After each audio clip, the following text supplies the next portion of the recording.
we're ready to glue the deck on and make a boat out of this. And oh, I should show you the motor hatch. That turned out beautifully.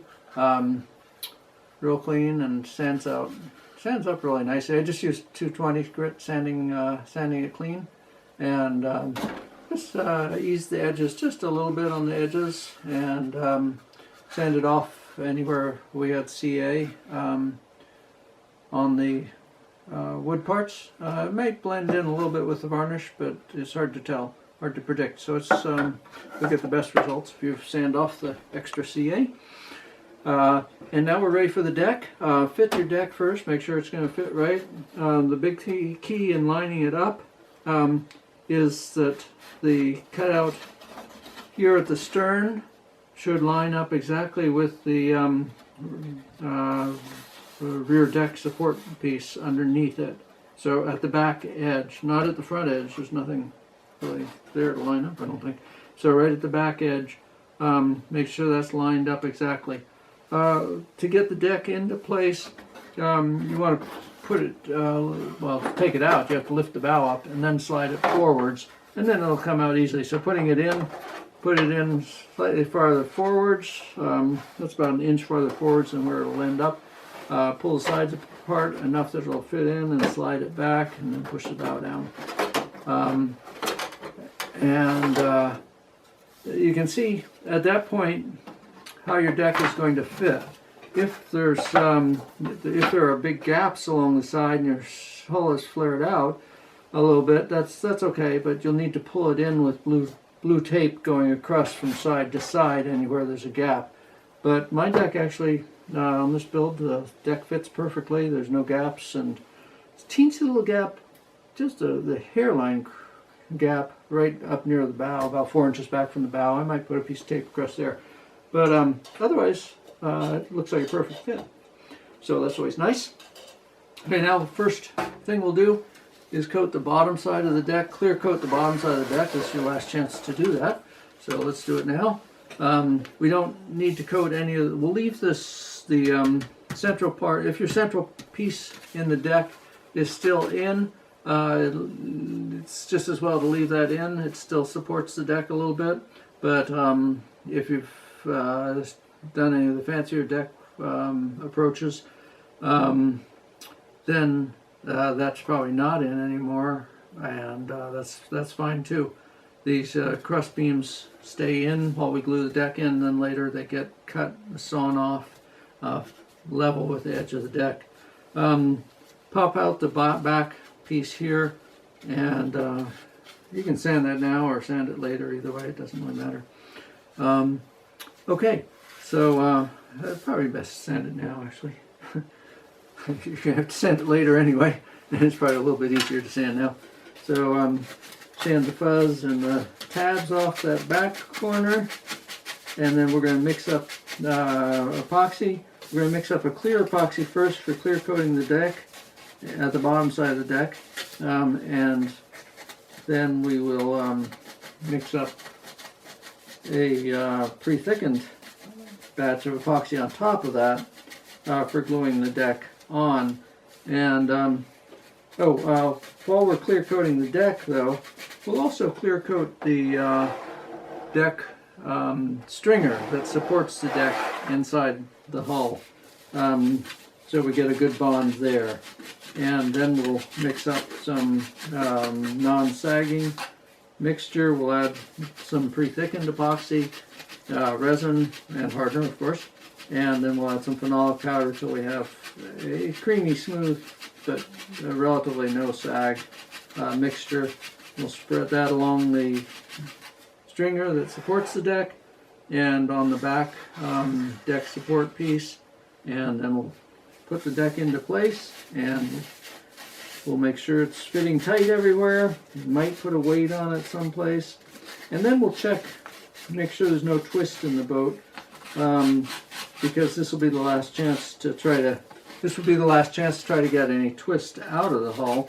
A little bit of twist isn't going to make any difference, but it's kind of nice to have it as true as possible. So if we did find we had any twist, we could weight the hull at this point, and when the epoxy from the deck sets up, that might hold it in the new true position. Okay, but I don't think I have any twist actually. We'll find out. And so here we go. We got the back corner cleaned up there, and I'm going to take my floorboards out in case I spatter epoxy on things, because they'll fit in after the deck's on easily. We'll leave those out for now, and we'll mix up. We've got quite a bit of surface area here on the deck to coat, so I think we'll mix up. We'll start with 2 large marks of resin and see how far we get with that. And a brush. May as well trim all the brushes when you start.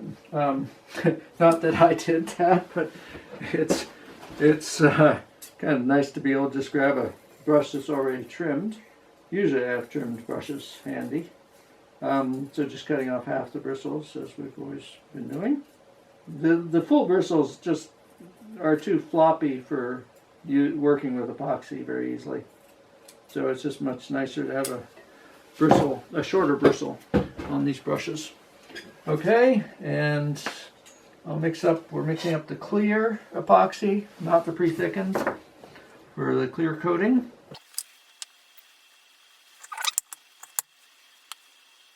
The 2 large marks of clear and 2 small marks of hardener, and I'll return those. I had 5 small marks in there, and I returned 3 of them, and have 2 of them here. We will coat the stringers, the deck stiffeners, at the same time, but we don't need to coat the ones that are going to be cut away that go across the open part of the cockpit.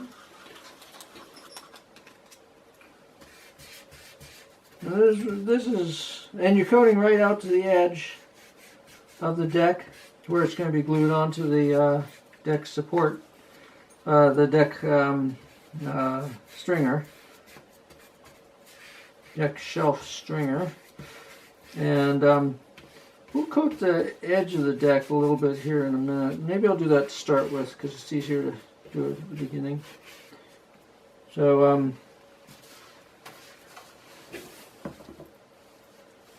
try not to get epoxy on the surface of the deck at this point, but just, it's nice to have this edge coated so it's protected. So just kind of quickly, without getting any epoxy on the surface of the deck, the top surface of the deck, just quickly get some epoxy on that edge. Trick here, I think, is not having too much epoxy on your brush while you're doing this, because otherwise it's going to run down on the other side and get on the deck edge. And forwards.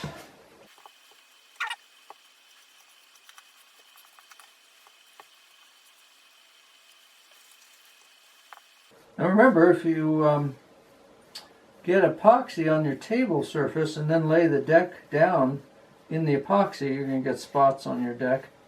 So try to be careful here, because any epoxy on the deck, you'll want to sand that out.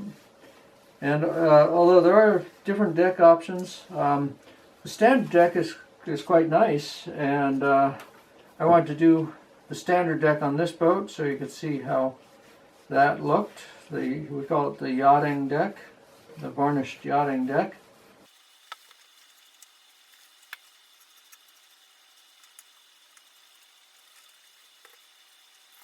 Of course, you don't need to coat the part that's in the cockpit cut out that's going to be removed. So don't get overly enthusiastic here. And if it's a warm part of the country when you're working on this, just slather it on quickly. You don't have to finesse this at all.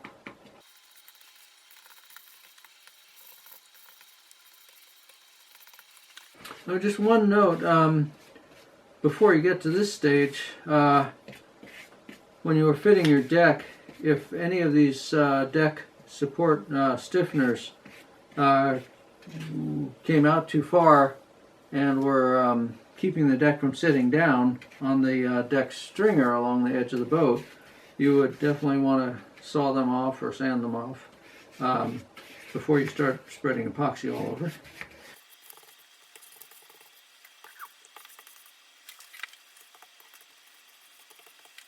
And this is a nice time to have gloves because in picking this up you're probably going to touch something sticky. So probably before you start mixing the epoxy is the more appropriate time to put the gloves on, but my hands are still clean.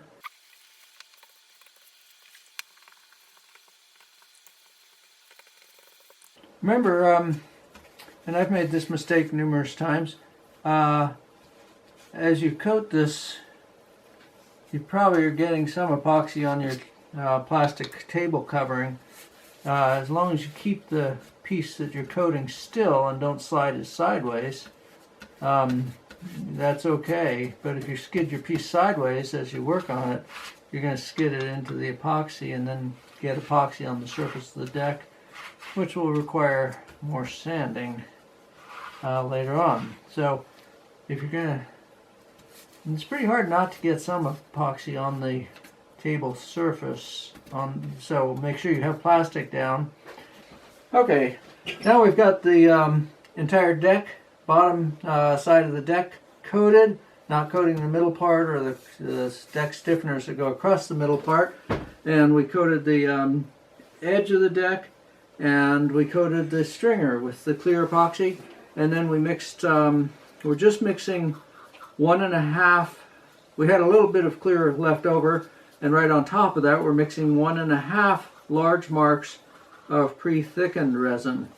And we're going to add phenolic powder to that until it's a non-sag mixture. 1.5 large marks of pre-thickened resin and 1.5 small marks of hardener, of course. So that's about a tablespoon, plastic spoon of phenolic powder on top of the resin. And let's see if the mixture is about what we want. So there we go. That looks actually pretty good. Well, a little bit, maybe that's a little bit too much sag. Let's put a little bit more. About 1/3 teaspoon in there. Now that's looking good. There's a bit of sag there. It's going to sag with a big blob, but we're not talking about large blobs. And you can see with small blob, it really is very little sag. So let's start with the rear deck here. Rear deck support piece. Just a very thin, you don't want a thick buildup here because you don't want it holding, the epoxy to be holding the two parts away from each other. Now the brush isn't going to do this part very nicely without getting it all over the side of the boat. So I'm going to just put enough epoxy on there and then change to a different tool. Let's just use a little breakaway piece of the plywood and get the end square, and then we can slide the epoxy back into place there. Now we'll put a little epoxy, thickened epoxy on the back side of the deck too. It's just a little harder on the deck to know exactly where it's going to be touching down here. Back in here. Okay, so get right back under the drake tail. There, and just a thin coat though. You don't want a lot of epoxy squeezing out all over the place in this project. Okay, now we have to be careful because if I put this back down on the plastic, I'll get a lot of epoxy. I've actually got more epoxy than I wanted on there. Let's use a paper towel to wipe that off. I wondered if that was going to happen, and it actually did bleed in underneath between the deck and the plastic a little more than I hoped to see. So be careful with that. You might might want to have the deck elevated on some pieces of wood instead of sitting right on the plastic. So we have the epoxy spread almost all the way around the deck now. Just a little bit more here, and we did coat the back where it's going to of the deck, where it's going to sit down on the back support piece. Again, since we coated both surfaces, that's a fairly thin coating there because we don't want a lot of epoxy squeezing out everywhere. And this is going to be just the right amount of epoxy, so that'll give you an indication of how thick this should be. If you're running out of epoxy, there's not much left here, but it's just enough to finish. So if you're running out of epoxy, you probably got it too thick, and that you don't want it too thick because it'll just squeeze out and get up on the deck and cause a problem there. So so don't go mixing a whole lot more. Just use what you've got. Okay, so we're just good. I could have scraped a little more out of there, but not a whole lot. And here we go. Let's get our deck in. So you don't want to get too much epoxy up on the surface of the deck or on the edge of the boat. So try to get it in place and sliding back without scraping all your epoxy off on the top edge of the boat, the bulwark rails. Back just a little bit more. Pull it back with your finger right in the opening here at the back until you have those two pieces flush. And then the bow should go down, and you can check everywhere, make sure it's down tight.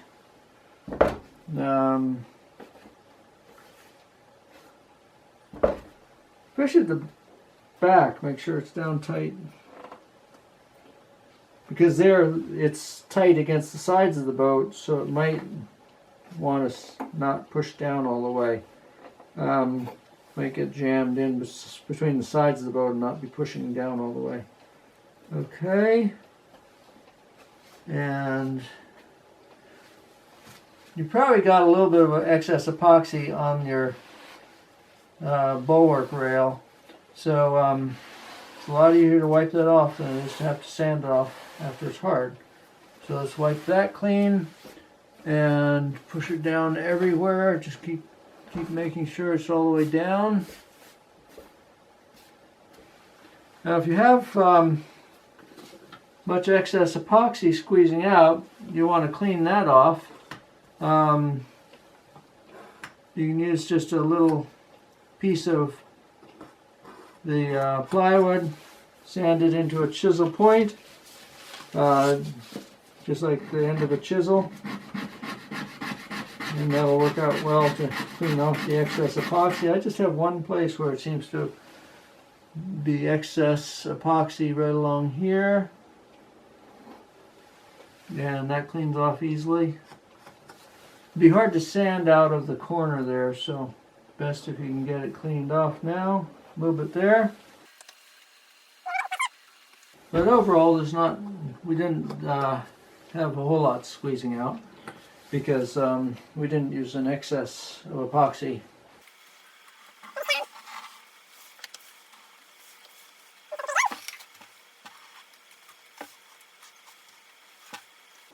And now I could pull the boat together a little bit right in here. Doesn't need a whole lot, but just a little bit. And so we'll do that. That does squeeze a little more epoxy out there though, so let's get that cleaned off. And then let's get that tape on there. I go all the way around underneath the boat, so your tape doesn't want to release. Make sure that's tight. Yeah, that looks good. Keep checking, make sure you're down on the deck stringer everywhere. Otherwise you're really not gluing to anything.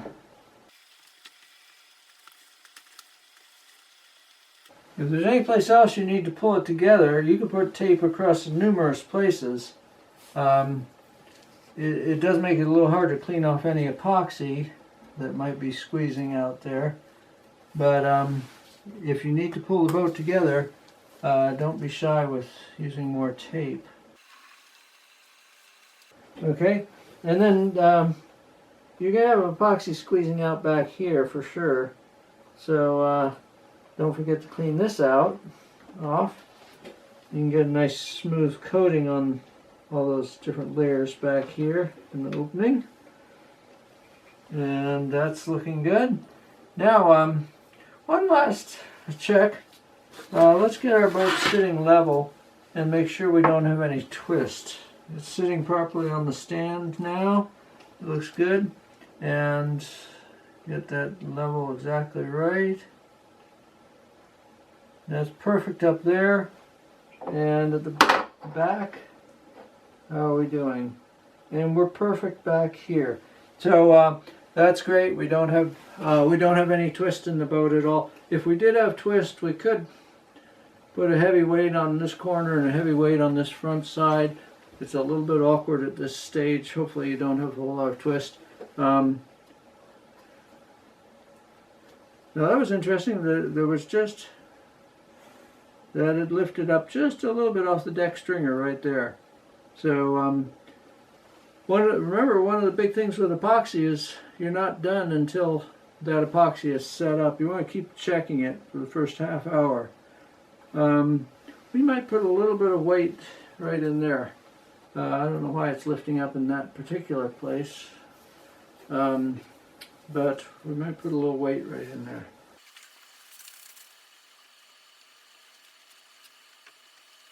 That should be fine with the deck stiffeners across. I don't think we'll have any trouble there. So just keep checking everywhere, because once this sets up, okay, this was lifting off just a little bit back here as well. So let's get another sanding block to weight this back here. It shouldn't take very much weight back here. And a little bit of cleanup in there. Probably wouldn't be very noticeable if I didn't, but just a little bit of cleaning up. A little epoxy squeezing out in here now.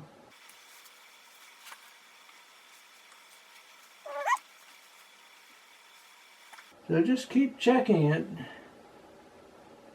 until you're totally certain that everything is tight and down in place and everything ready to set up. And also keep checking for epoxy squeezing out, because it'll keep squeezing out for a little bit here. You think you got it all, and then you check again and there's a little bit more that wants to be cleaned off. We will be able to sand in this angle, but it's a whole lot easier cleaning the epoxy off now. Okay, and then we can use a few binder clips in the back compartment, in that back opening, to make sure that the deck stays down tight there. Here are the binder clips. Let's grab a few of these. I would say, looks like just one on each side is plenty, actually. So we'll get one more. Okay, so these are, the binder clips are just going in the back compartment, squeezing the deck down against the back deck support frame. You may be able to get one more, a third one, back in between the other two. Okay, so now we have 3 binder clips back there, and that looks good. And of course, when you put the binder clips on, you're going to get a little more epoxy squeezing out, and it's rather difficult to clean it out at that point, so you may have a little bit of sanding there. Not too much. Okay, another check. Make sure there's no more epoxy to clean off. Make sure everything's down tight. A little more epoxy right there. Get that bit cleaner. And the final stage, if you have any acetone, you can use that, or you can use the rubbing alcohol. I'm going to try to clean up the deck as much as possible because it's easier to do it now than it is with sanding. But don't pour acetone down where you want the epoxy to be bonding, because acetone will dissolve the epoxy. So we're just going to try to wipe the deck a little bit cleaner where we had a little bit of epoxy get up on the deck surface, and that'll save our and also the insides of the sides of the boat. Because acetone will dissolve the epoxy really instantly, and the denatured alcohol should work to help you as well if you don't have the acetone.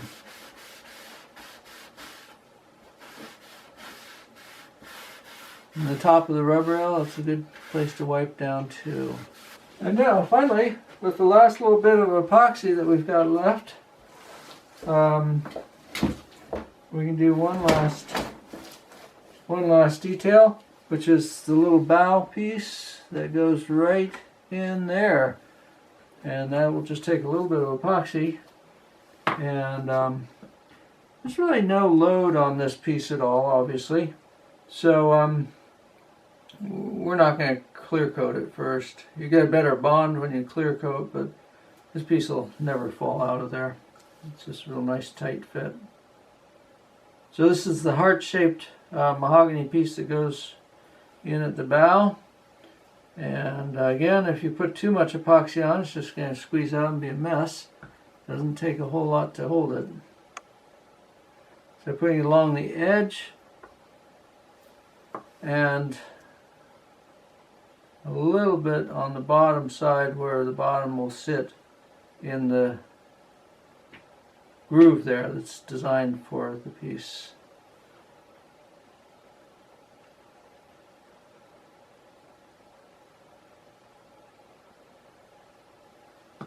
And there we go. Slide it right in there. And press it down into place. And slide it all the way forwards. Make sure it's all the way down. And it stands a little bit proud, but we'll sand the edges and make it sit right down in there nicely.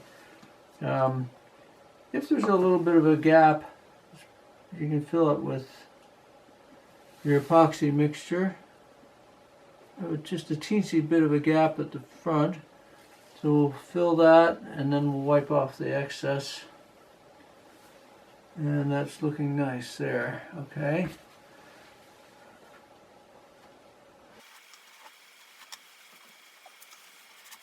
That piece does stick up a little bit above the rub rail, and that's neat. We'll sand it so it, so the edges, it may be high in the middle still, but the edges will come down and blend into the rub rail nicely.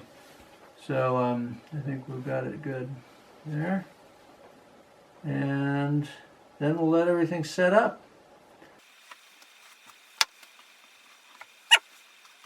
Isn't that nice? That'll look great when we get this centerpiece out. And if you see any place else you want to clean up epoxy, now's a good time to do it. A little bit over there. So if you got any epoxy on the sides of the boat with your fingers or anything, might as well clean that up now as well.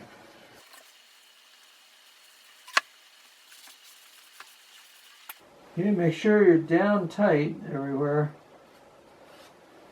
Good. Nice job. Okay, our deck is on and everything looks great. We've gone ahead and taken out the center section, and that was quite easy. We found that it worked really well with the hobby saw, just cutting little tabs, or just as easily with the knife cutting the tabs. Not pushing down on them so much as slicing back on them.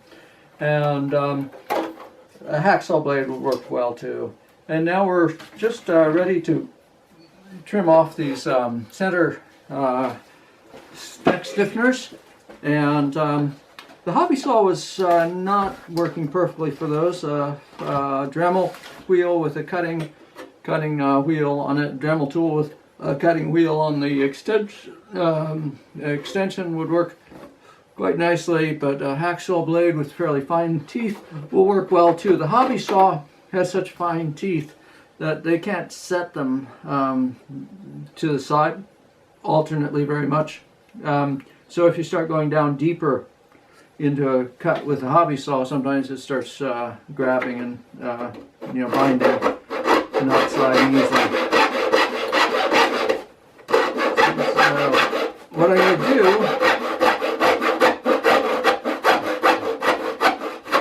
is cut the first side almost all the way through, but if I cut it all the way through, then the thing will be kind of flopping around and might snap off at the other side. So I'm going to cut the first side. If I did this right, I will be successful. Cut the first side through so it has about a 1/16 of an inch left, which I can cut through easily at the end, and then I'll switch over and cut the second side.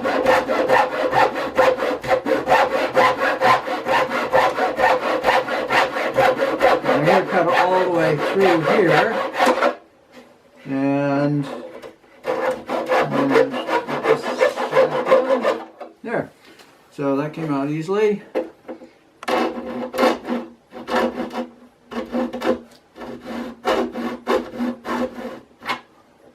And you want to just cut down vertically because the cockpit coaming is going to cover these up, and these will help support the cockpit coaming. So don't think it'll look better to angle them back underneath, because then you'll have a little less support for the cockpit coaming. And again, almost cutting through there, but not quite.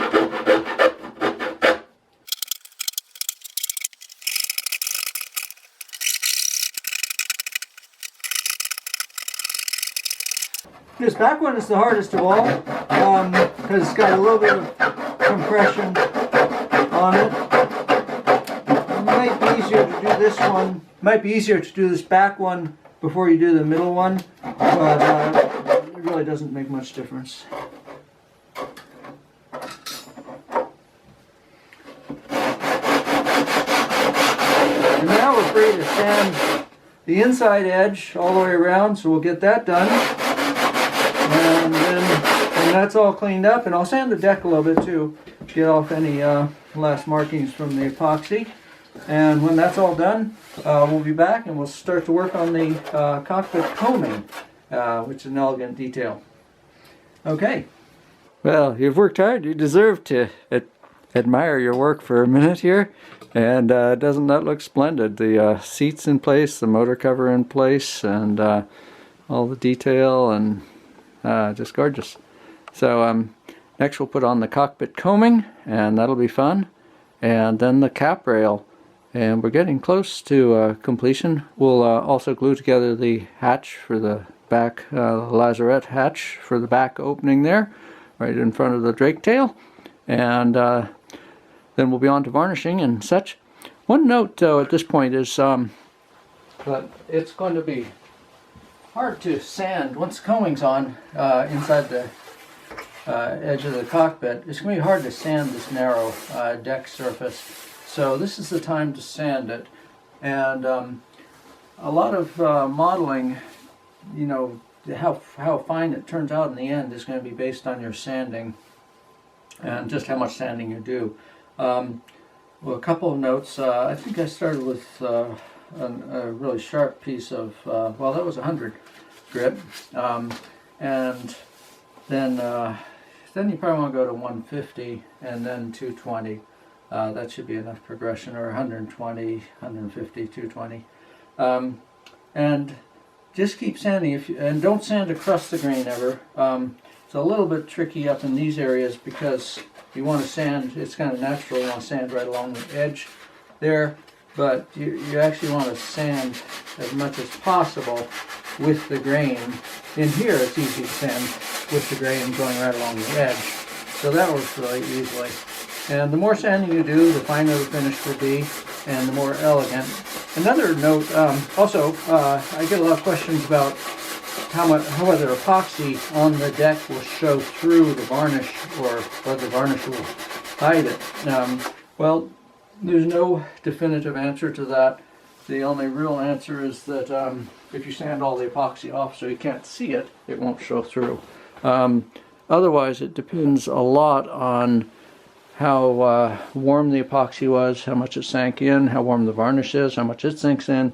If they both are exactly the same temperature and they both soak in the same amount, they'll darken the wood pretty equally and you won't see it, but often you will see traces of it. So the best approach is sand off all the fingerprints. Another approach here would be to varnish the deck before attaching it, and then just one or two coats even. Once you a little epoxy on top of varnish, if it's clear epoxy, won't really show very much, and it's easy to sand off. It won't change the color of the wood. So that's another approach, is to also wipe off more easily. But if you varnish the deck, don't wipe it off with acetone. That'll probably make your your varnish bubble and blister up. So you'd have to wipe it off with alcohol at that point. So a few different approaches, but for me it's easier just to be careful of try not to, although I did get more epoxy than I should have on the deck because I had it laying flat on the plastic. So try to lay it flat on a couple of narrow blocks, possibly be better, and keep it off the plastic. But it sanded out really nicely, and wiping it down with acetone while the epoxy, before the epoxy had set, was also made the sanding go quicker and easier. So I didn't really have any standing up, blobs of epoxy at all. And also being really careful with the little plywood chisel tip around the edges to clear off any phenolic thickened epoxy made the sanding go really fast as well. One last comment about sanding. You think you have it sanded perfectly. Well, take it outside in sunlight and look at it, and you'll probably see that there are some scratches you couldn't see in artificial light. So that's always a good test. If it looks perfect in natural light, outdoors sunlight, you probably do have a pretty darn good sanding job. So take your time, enjoy the sanding, and that'll make it just really a stunning final product. Okay, I'm always amazed how lazy I can get, and I always try to remind myself of the rule that the lazy person works twice as hard and doesn't get the same results. So I try not to be lazy. And so it turned out the paper, I thought I was sanding with 120, but when I checked it was 100. And then I went to 220, which is a huge jump, and you're not going to get good results. And sure enough, when I took it out in the daylight, I could see all sorts of scratches from the 100 grit sandpaper that had not sanded out with 220. So I did it right and went up to the shop and grabbed a piece of 120 and sanded out the scratches from the 100 grit, and then I grabbed a piece of 150 and sanded out the scratches from the 120. And then I got a piece of 180 and sanded out the scratches from the 150, and then I went to 220. And it's a lot less work, and you get better results if you don't skip and make big jumps, because it's really hard. It takes a long time to sand out scratches from 100 grit sandpaper, which are pretty deep scratches, with a 220 grit real fine sandpaper like that.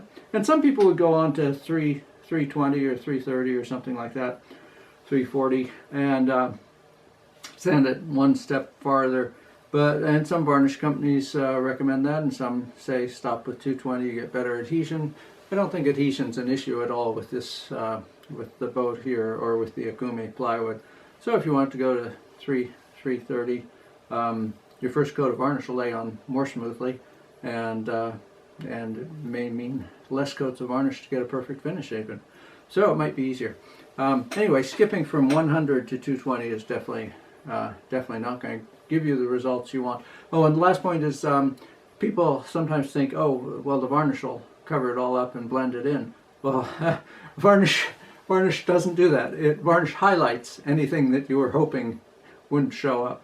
like any little scratches in the deck, are highlighted by the varnish and show up even more. If you can see them without the varnish, they'll be pretty obvious with the varnish. So so check it carefully, use daylight, and don't rush the sanding, because you're never going to make up for bad sanding with more coats of varnish. It just doesn't work that way. So enjoy the sanding, relax with it, and as it gets looking cleaner and cleaner, you'll start to really have a good feeling about it. Okay, in fact, I just noticed I need a little more sanding right here as I talked. So I'll work on that. Okay, now we're ready to put the coaming on around the cockpit cutout. And the first thing is make sure that's all sanded smooth. You run your finger along it. Make sure your the edges of the deck stiffeners are flush, not sticking out, and sanded flush and vertical, perpendicular. Make sure, I found I had a little bump of epoxy back in these back corners, both of them, so I sanded that out. Okay, now I've gone ahead and done this. There are two strips that are 3/4 of an inch wide. One's 12 inches and one's 13 inches, an inch longer. And on the 13-inch one, we'll start with it. Use a ruler, measure down from one edge, the top edge, and draw a line 1/4 of an inch down from the top edge, or just make a mark. Make a mark on the other side, 1/4 inch down, and then draw a straight line between them. And then mark the center of the piece as well, just lightly with pencil. You don't want these lines showing very much. You just need to be able to see them yourself while you're putting it together. So center line at 6.5 inches, and the straight line parallel to the piece 1/4 of an inch down from the top edge, whichever edge is smoother and better, 1/4 inch down. And then mark a center line on the front edge of the cockpit opening at the deck. Just measure across square with the center line and make a little pencil mark that you can just barely see on the deck there. Okay, and then the trick is you don't want to just take this and just bend it, you'll snap it. The trick is just to kind of warm it up a little bit with your fingers and massage it, and just kind of gradually work it into a bend that will fit right at the front of the cockpit. And I've massaged it a little bit already, so this is you'll want to do more than you're seeing here in the video. Just kind of gradually bending it a little bit at a time. Don't just bend it in half, because you'll put all the pressure right in the center. So kind of bend it around each side to fit that shape. Okay, when you have it close to the right shape, you start it back a little bit farther and slide it up into place, and get your 1/4 inch line right lined up with the deck. And good light here again is critical. Get your center line lined up and your 1/4 inch line lined up, and let's see if we can get this in place here. Oh, before we started with this piece, I should show you what we've done. The CA in the bottle itself, the nozzle's by now probably not terribly sharp. So we put a little bit of CA in the extra syringe, and so we'll have a very sharp nozzle to help that get out. And you just pull the plunger out, squirt the CA in, and that's about probably about 1/3 of what a large mark in our marked syringes would be.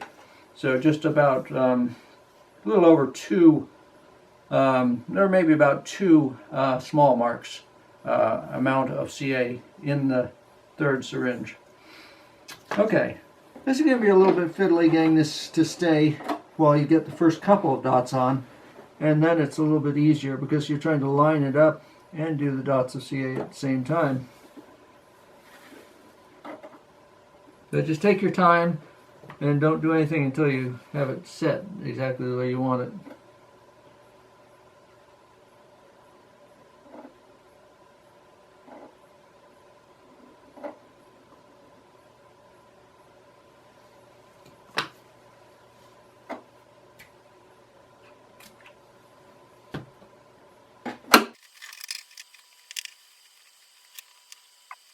Biggest mistake is letting it go too soon.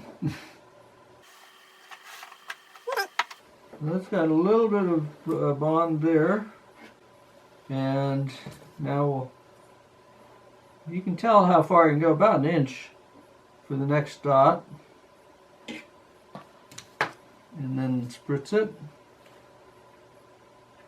And your pencil line should be just barely above the top surface of the deck, just enough that you can see it, or flush with the top surface of the deck. And make sure you push it up into that curve as you put your dots of CA on, so you don't have a gap there. You don't want a gap in the front.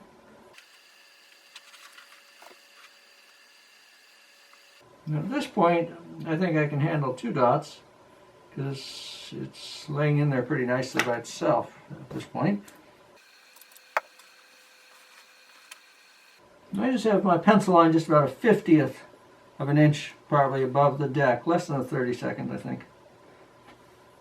But if you try to do it exactly flush, it's going to be a little hard to see the pencil line there. Okay, I think you could see that process pretty well. Let me do 1 dot on this side. Maybe you can see it better on this side. Try not to drip CA on your deck. A little hard for me to see on this side is the trouble. And if you had your line just slightly above on the other side, keep it the same distance above on, oh shoot. Keep it the same distance above on this side.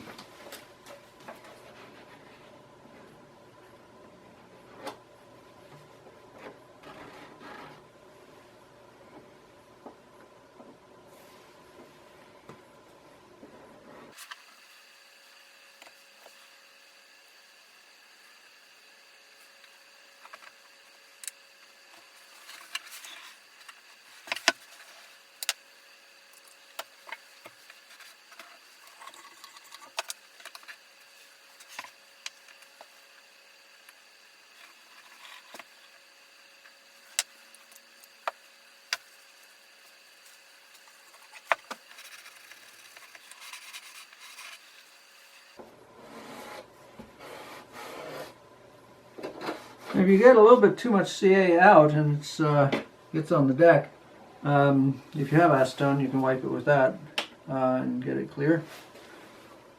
Otherwise, you'll have to sand it off.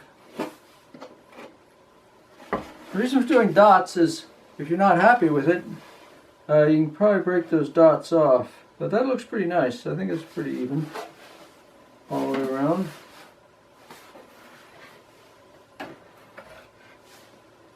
Good light again is part of the one of the critical tools. We came up a little bit high on this side here.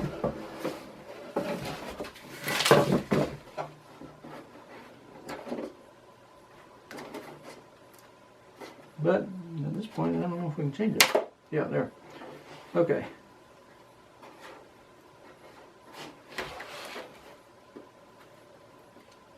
So we were just a little bit too high on this side, so since it was just dots and not continuous, we were able to free it, and we'll get it back in place there,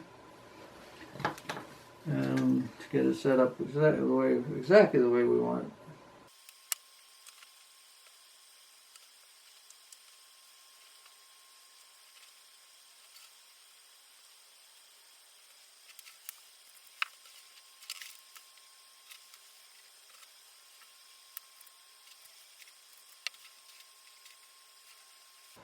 Okay, now that we have that secured, let's put a bead right along the edge of that with the CA, real fine bead. And there's some tricks to the syringe. If you're just pushing it in like a regular syringe, you'll probably plunge in suddenly. So what you have to do is you have to hold it back at the same time as pushing it in. So hold the barrel of the syringe with one hand and hold the other syringe, the other end of the syringe, the plunger part, with your hand in such a way that you can pull it back, not just push it in. So that lets you do it pretty discreetly. Because if it goes plunging in suddenly, you're going to have sort of a big puddle of CA.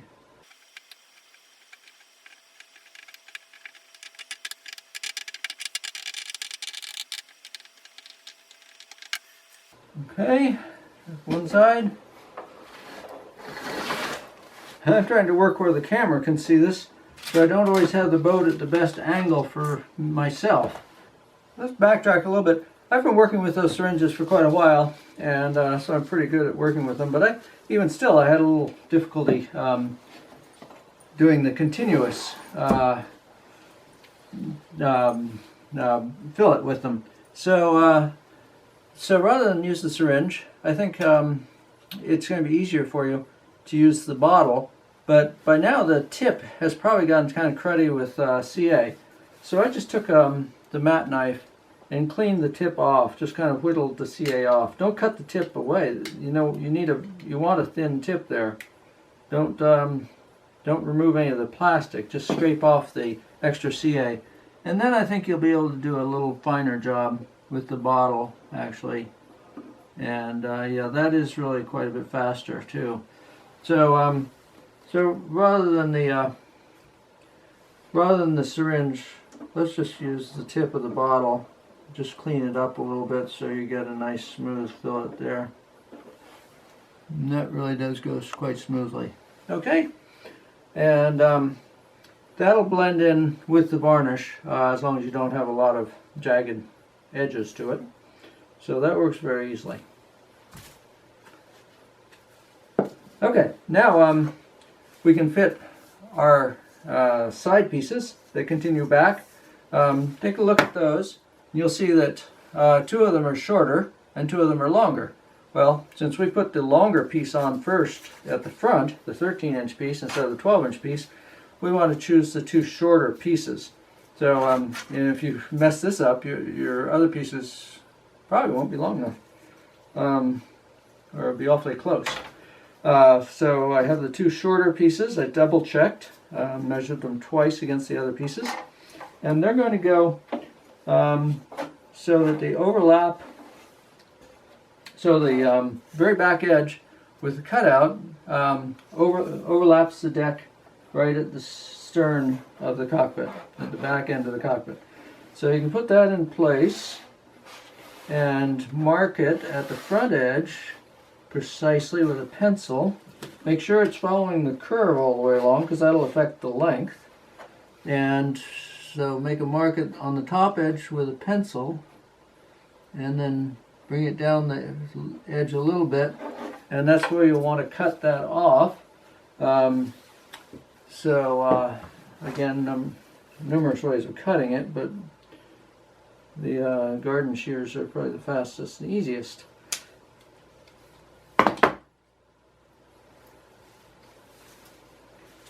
And if you cut it just a little bit long, you'll be able to sand that edge a bit more square. Usually when you cut it, you crush the wood a little bit. So if it's just a teensy bit long, you can hit it with a piece of sandpaper and get a better edge. And there, that looks just right. Maybe. Well, yeah, that's pretty nice, actually. Yeah, it's just about perfect. Okay. Now this, if you get it tight like that, that makes it easier. It's going to sit in place. You want to have it exactly the same height at the front, where it joins the front piece of coaming. You take off just a little bit more there, so maybe a little high in the middle. And try to get it just flush on the top edge, and make sure it's sitting down all the way at the back corner. So you may have to sand that corner out just a little bit at the back corner to get it to sit down. There's a bit of a curve in the back corner there where it was cut out, so let's file that so it'll sit all the way down on the deck. You could use sandpaper here, but a file's awfully nice. Just be careful of that little delicate piece sticking out. You don't want to snap that off. You could CA it back on, but it's nice not to have to. Okay. Now we should have it sitting down. Now it sits down pretty much flush, flat on the deck there. And the front piece, the front is fitting nicely. And that's flush at the top edge. You can probably feel flush better than you see flush actually up there. And so I think we're ready to go here. Where we know the height is exactly right at the front, let's do our dot of CA there. So we lock that in. And spritz.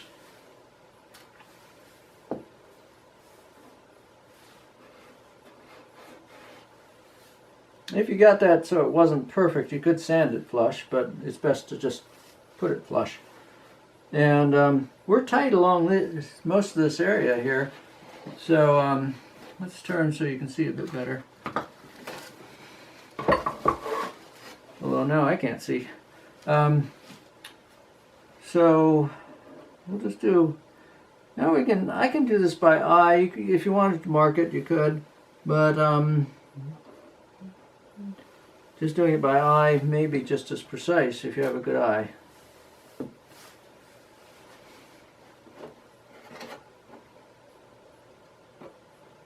After all, if it looks precise, if it looks right by eye when it's done, that's all that matters.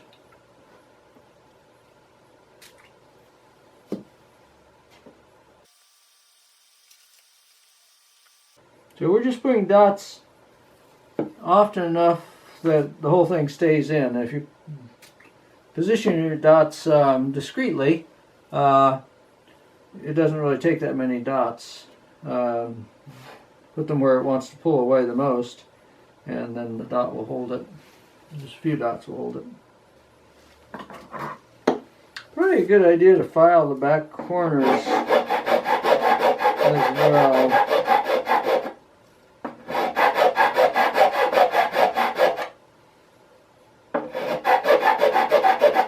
So they're totally square. Don't forget to file the other pieces on the inside of that, inside of the corner, right in here, where it's slightly round from the way it's cut out. Okay, one more dot up in here. I think we've got it.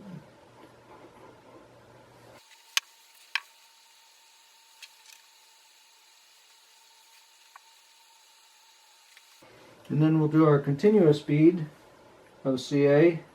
Run it all the way to the very back edge, where it's where the piece is sitting on the deck, if you can get it there.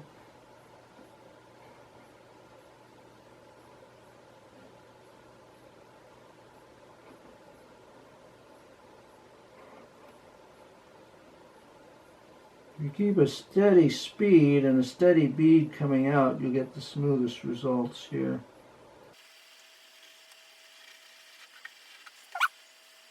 Nice. And I'll go ahead and do the second side, and then we'll be back to do the inner layer. This gets reinforced with a second layer that overlaps this joint, because the second layer is the second piece is a little bit shorter. So these pieces, when they go on the inside, will come up a little bit farther, and we have an overlap joint there that'll be quite strong. Okay, so we'll be back as soon as we've done the second side. Just a quick note, just so you don't forget, it's probably a good idea to sand these file these corners out square. Remember to do your deck corner too, but probably should do all the pieces at once. Otherwise you might get one piece half glued on and then realize you'd forgotten to file that corner out, and it wouldn't fit in there quite as smoothly or snug. So it just takes a second, but important detail.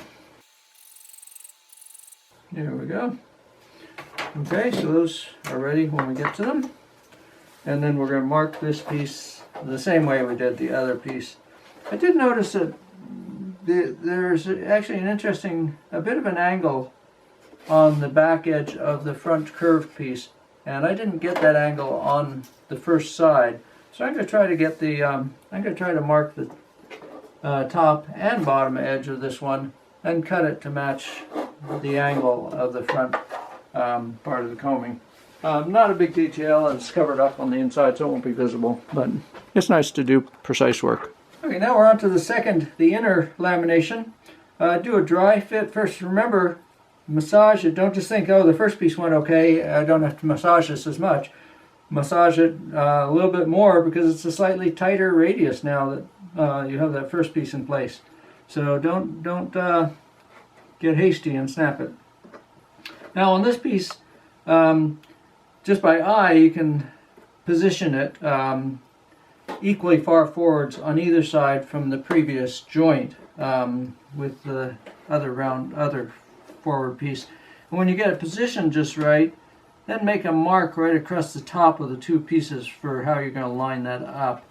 Okay, essentially centered, but since it doesn't have to necessarily be centered, since it's just a mark that marks both pieces. You're not marking one piece and then aligning it with center line. Okay, and now this is going to be a little bit tricky here. We want to have our binder clips, but you know, it'll turn out fine. We want to have our binder clips ready at hand and ready to go. We're going to, in fact, you can do a dry run of the whole thing. Again, don't bend it too hastily. Get it in place and see where you're going to want your binder clips. You can also use your fingers because it's CA, it sets up quick. And remember to flush it, the easiest to get it flush, the easiest way is to use your finger on the top edge and you can feel if it's flush or not.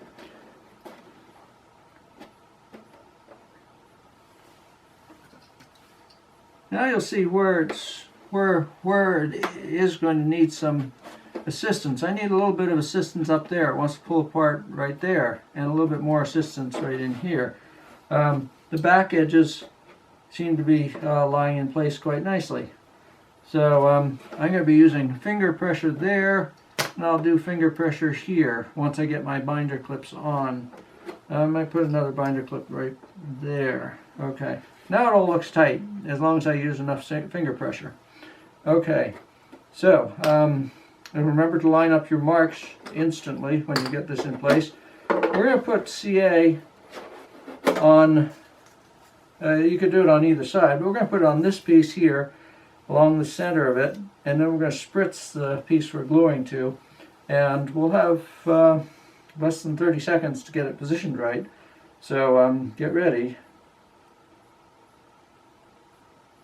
We'll put a fairly thick bead because it's a fairly wide piece, and we want it to squeeze up and down and fill most of the void between the pieces. Okay, and since we haven't got any spritzing on there yet, it's not too critical, but once it touches the spritzed surface, we need to be very fast then.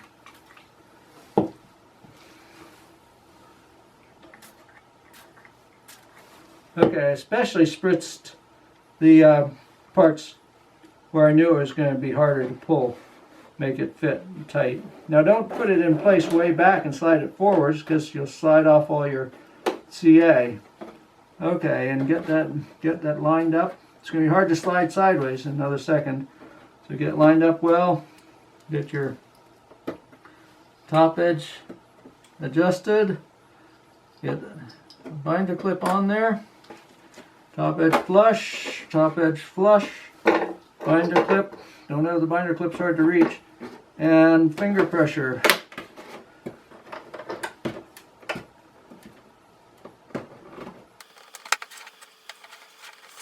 You have to have this fairly tight or else the Caprail that goes on top of it won't cover both pieces. But if you have a bit of a gap, that's not going to be too big a problem because the Caprail will cover it up. So I've got a bit of a gap here and here, but overall it looks pretty good. And I'm not perfectly flush, but I'm fairly flush. And I can sand that flush for the Caprail, so not a problem. Okay, so that's a bit of a race getting that piece on. Probably one of the more time critical pieces that you're going to be working with.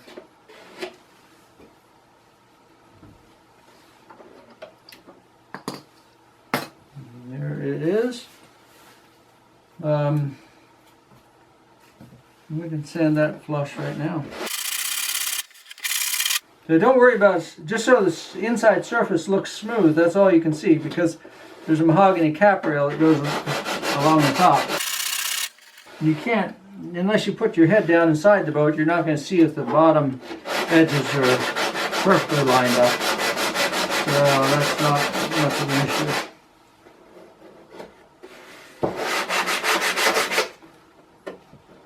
Okay, and I'm going to use the file right inside this butt joint, make sure there's no CA that's going to hold the butt joint apart, because this butt joint actually does show from the inside of the boat, and so it will be somewhat visible. Okay, and since we found on the bottom pieces that there was a bit of an angle that we needed to allow for when we did the butt joint, I'm going to mark both the top edge here where the two pieces overlap, and make it just a teensy bit long. Then I'm going to mark the bottom edge by sliding it up just a bit so I can see where the bottom edges want to interact. Now this, I'm planning on this being just a little bit long so I can sand it perfectly to fit. Let's see how I do.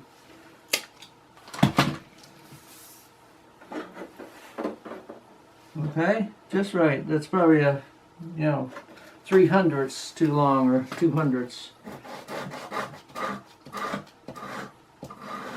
The angle looked pretty good though. If the angle wasn't right, you could sand the right angle into it at that point. And there, we have a very nice fit there. And that lays right in there nicely. If you get it just the right fit, it's going to simplify things because it'll lay in so nicely and hold itself in. Now at the back, we could leave this detail to sand it smooth. I think maybe it would be better. Since one piece is a smaller radius than the other, the back ends, that decorative back end doesn't exactly match. But I think if we tried to sand that now, we might break it off.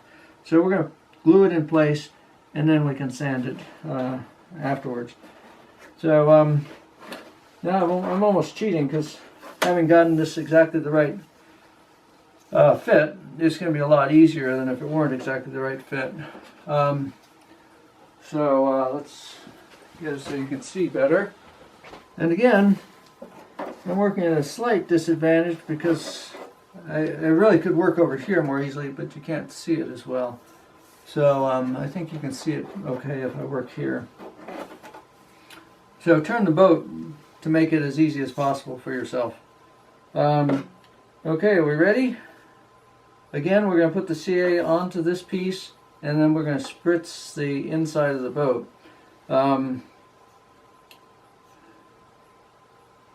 Which means I have to spritz with my left hand at this angle. That'll be interesting.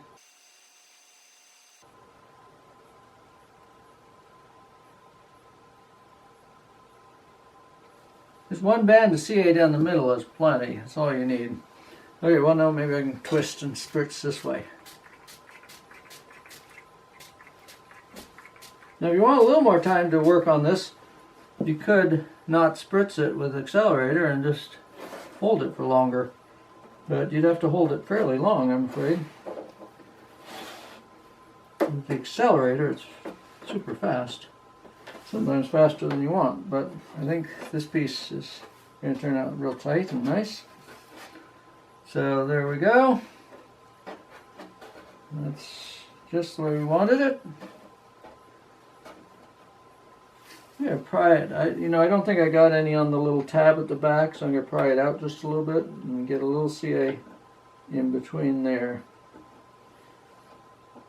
And that could use a little clamp there.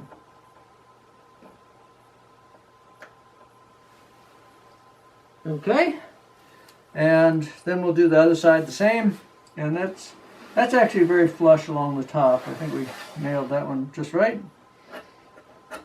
And we'll get the other side, and and we'll be back. Okay, now this is an area where sanding will make the world of difference, and you can only really do the sanding along the edge of the cockpit coaming now before you put the Caprail on, because Caprail hangs out a little bit over it. So don't short on the sanding here. Most of it's going to be 220 grit. It helps to put a stick, just one of the scrap pieces of plywood, inside the sandpaper and fold the sandpaper around it, and then you can get right into that corner really nicely. And you'll find that CA is different from epoxy. CA, although it's more liquid, for some reason it doesn't really sink into the wood. It just sort of sits on top. So it's really easy to sand your fillet, any place to fillet, extended more than you wanted. Pretty easy to sand that until the CA is really gone off the surface of the deck and will not show at all. So a lot of sanding. I've really done the sanding. More sanding's always good and everything. And you'll be doing it with the 220. You don't want to really go into it with a coarse grit, because then you'd have to sand all the scratches out from the coarse grit sandpaper. So don't stop until you're really happy with the way it looks. And sanding is fun, especially with the 220 grit. It just goes really easily. And so the more you sand, you're not going to sand through the top layer of veneer on the plywood anywhere with 220 grit. And I wouldn't get power sanding gear going in here either. And this wood piece inside the sandpaper works really nicely back under the drake tail too, where it's pretty hard to sand otherwise.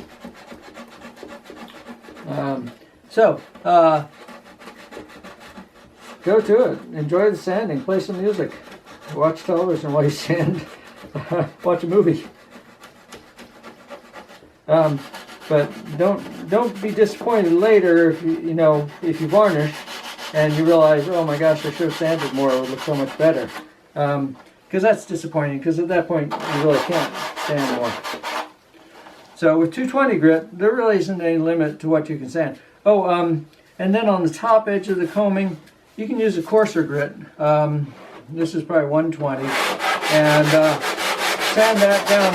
I wouldn't use an 80 grit on that, because you might be catching, the grit is so coarse it might be catching on the edge of the coaming and wanting to split it off or something.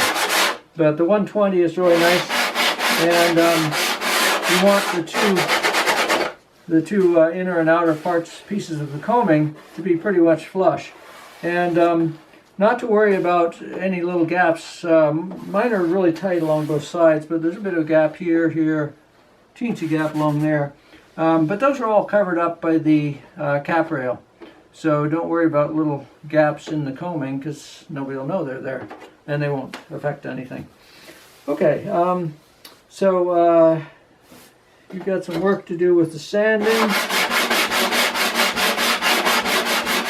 Don't round off the edge of the coaming, the top edge of the coaming, because you want a square surface for the Caprail to sit on.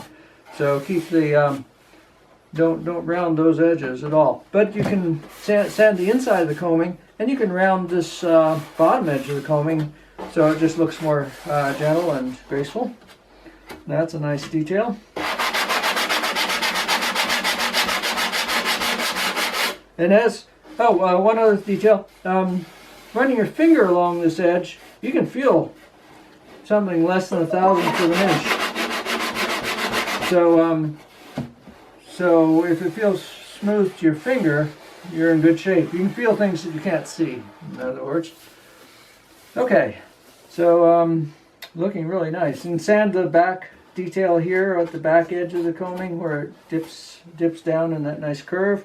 Sand that so it looks nice and smooth and graceful. And then when you get all that done, and I've got it all done, because I've been sanding for quite a while before I turned the camera back on. Then you put your floorboards in, and remember the pointy end goes back, and then your let's get all the furniture in so we know that everything's positioned right. The front seat slides right up.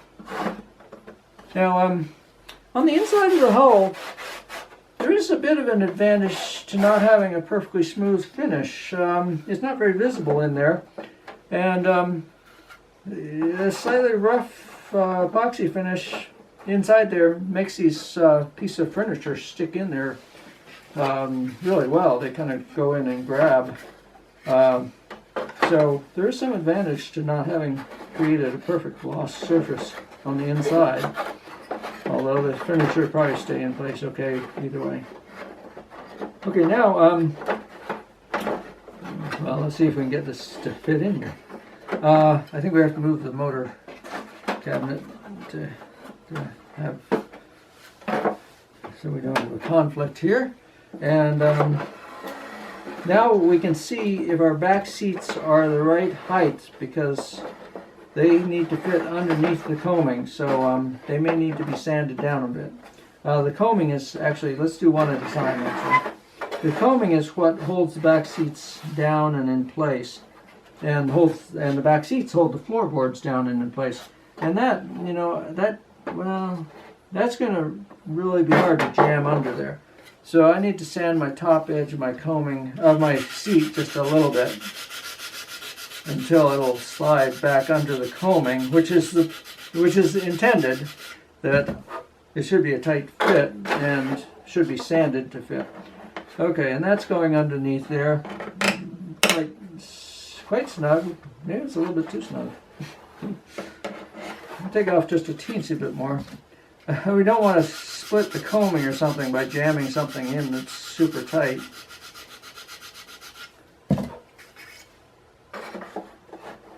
But it should be, you know, it should be snug enough that it wants to hold things in place. Okay, that's good. And let's get this one out of the way so we can get the second one fit. Oh, that one fits. Okay. So that fits right in. Okay. And all the way back. Now let's see if we can really have all these tabs on here. I don't know if I can get it together with all these tabs. Let's see. We want to have one tab, but having the... Yeah, I think we'll be okay. Here we go. There we go. Typically you won't have to take these seats out hardly ever, so having them be a tight fit is good. It's nice to be able to take them out though if you need to. Now my seat on this side is fitting better than my seat on this side. I don't know if you can see in there very well. You probably can't. Let me show you where it's hitting. And this kind of fitting is important. Every fillet is going to be slightly different, and every build will be slightly different. So this is to be expected, and just sanding takes care of things like this. Now let's see if you can see in to that area. Let's get our stand tipped up, give you a little more visibility, and see if that makes it so you can see where we're talking about.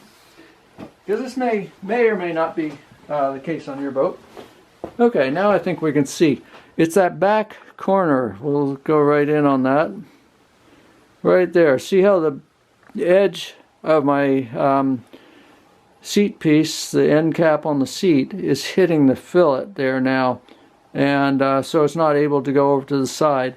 Before, I think what was happening, since the coaming wasn't on, we were able to, it looked like it was going to the side because it wasn't being, it didn't have to be pushed down. It wasn't being pushed down as flat. So we're going to sand that corner. You can mark it with a pencil. Let's try that. That probably is best. Or you could just eyeball it, but I think marking it with a pencil will be easiest. Okay, so we'll sand it to there and then see how it fits. I think we can do a little bit on this one too. It's not hitting as badly, but it is still being held out by the fillet. Okay, and so I'll sand those corners off more, and then we'll get back.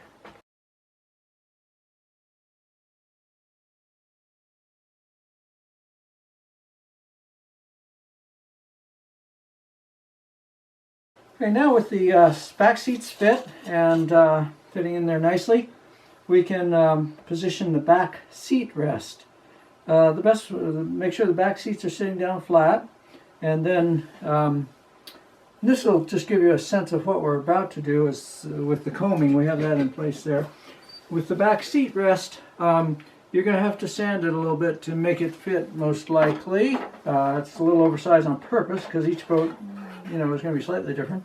So the wings on the back seat come out, initially come out square, parallel to the bottom edge. But to make it sit underneath the coaming, you're going to have to sand those down, and you may as well just sand them down where the coaming is. So you can sand it down in that way, like that, instead of sanding the whole thing down square. So just sanding it down, because the coaming's going to be sitting right here in the corner. So that's the only part that really needs to be sanded down, and that'll lock it in a little bit better. Now sand a little bit and fit it, and then sand a little bit and fit it.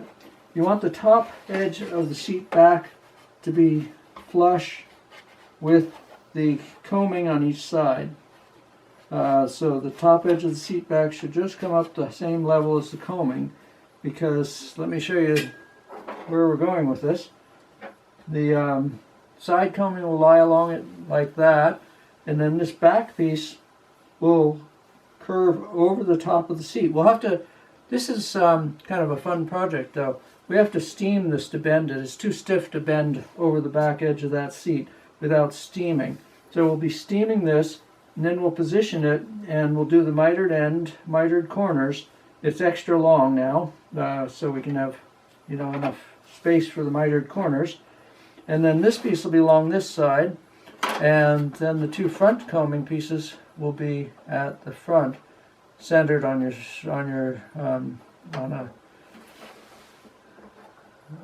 center of the boat. And the side pieces are a little bit extra long, not a lot, but a little bit extra long. So you'll be able to position the back precisely, and then you can move forward to the sides and get that. Since the most sort of complex part is across the back, we're going to fit that piece first, and then we'll work forwards and fit the front of the coaming.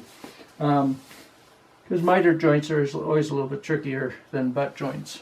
So we'll start with the miter joints back here. We'll start with gluing the seat in. Now this seat is designed, the seat back, we'll start by gluing the seat back in. The seats we want to be able to remove, but the seat back presses down on the seats enough that it holds them firmly in place. Also the seats are locked in place under the coaming here, as you remember. And again, we'll be adding varnish, thicknesses of varnish, so don't have this seat back so tight that with the varnish it's not going to fit in place. Might be a nice idea to bevel the bottom of the seat back at the angle that it's going to be sitting in there.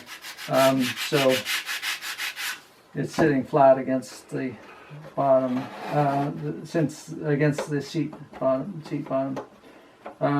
So the big thing though is that it be flush across the top. If you have it a little proud, you could sand it a little bit, and that puts it at just the right angle when it's flush across the top. Now the seat back, we'll do a little fillet there, a little fillet here, and across the back. And we can do those with CA. We can leave them with CA. Should be strong enough, or you can do a little epoxy fillet if you prefer. We're moving along quickly here. In fact, let's do a little epoxy fillet, because when you pull the seats out, the CA is never quite as strong as epoxy. When you pull the seats out, they're sliding against the bottom of this of the backrest, and if it's not strong enough, it'll pop loose, and you'd have to glue it back in. So we're going to mix up a little bit of epoxy. It's not very much. Just across the back and up the sides, and we'll do that with as small a fillet as we can. Popsicle stick, we'll probably use a popsicle stick held at an angle, not square. Square makes a bigger fillet, at an angle makes a smaller fillet. And let's see, can we get that in the back? Yeah, we should be able to do that along the back too. Or you could use a thin piece of plywood and make your own filleting stick. That might be the better approach even. Just to take a 1/4 inch wide piece of plywood and round it so it fits in behind the seat, because that's a kind of yeah, that'll work much better. Okay, and that'll work better up the sides too, then we can hold it flat.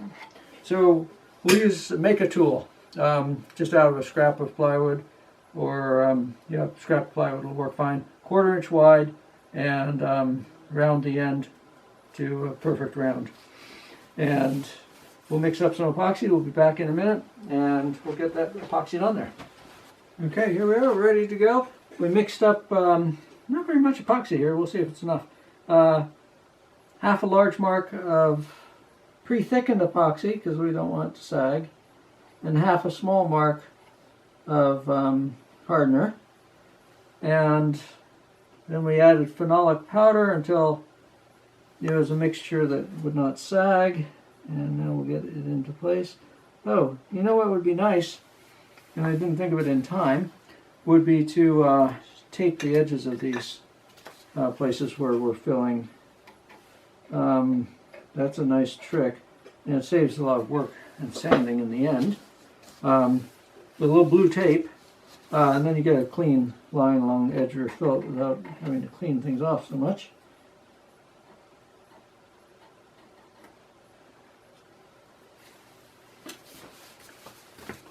So let's see if we can, just in time on the second one, to get this one edge fillet taped. So a little piece of tape right along where you think the fillet's going to come out to, and then you have a clean line there. I'm a little behind in getting that tape on though, so it's not really going to work as well for me as it could for you.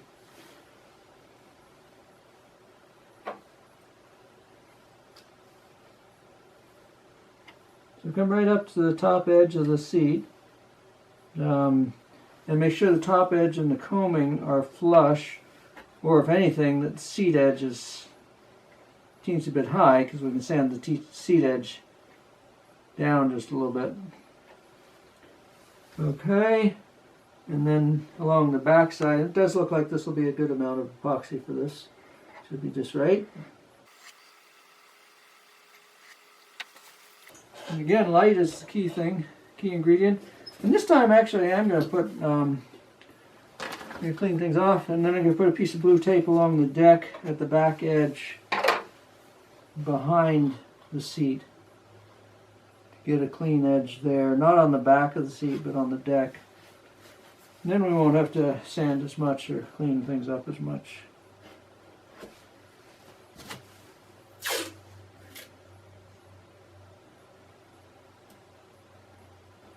So just about 1/4 inch from the back of the seat is where I'm running that line of tape right across parallel to the seat. And that'll make things be a lot neater. Make sure you push down the edge along the epoxy, or else epoxy will get underneath it and won't help any. Now you don't have to be quite so careful on the deck surface. This is just going to be the right amount of epoxy. We're not going to have a lot of extra here though. This 1/4 inch wide spreading tool is working just right. It's 1/4 inch wide with round on the end. I used it for mixing as well, because we didn't really need a brush to mix this small an amount.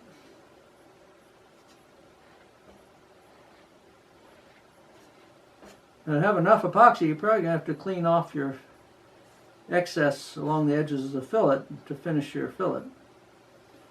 And you can go right all the way to the corners and up into the corners a little bit there. Just strengthen that part. Remember, the back of the seat gets a Caprail too, so what we're doing here, going up, if it goes up the back of the seat just a little bit, it's not going to be that visible. It's still, it's in the shadow there and everything, so not to be worried about the back of the seat too much. All nice, neat work is always appreciated. And there. A nice clean fillet along there, and it's going to be a little hard to clean off the back of the seat too much, but you can get some of it off.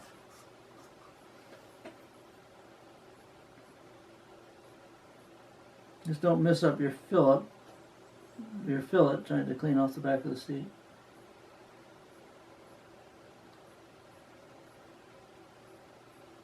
There you go.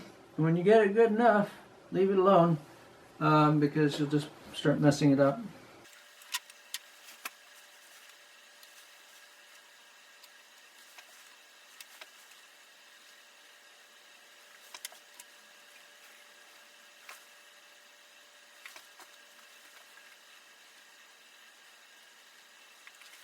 And then pull your tape up now, because you don't want it to get the epoxy to get hard and be holding the tape down and not come up.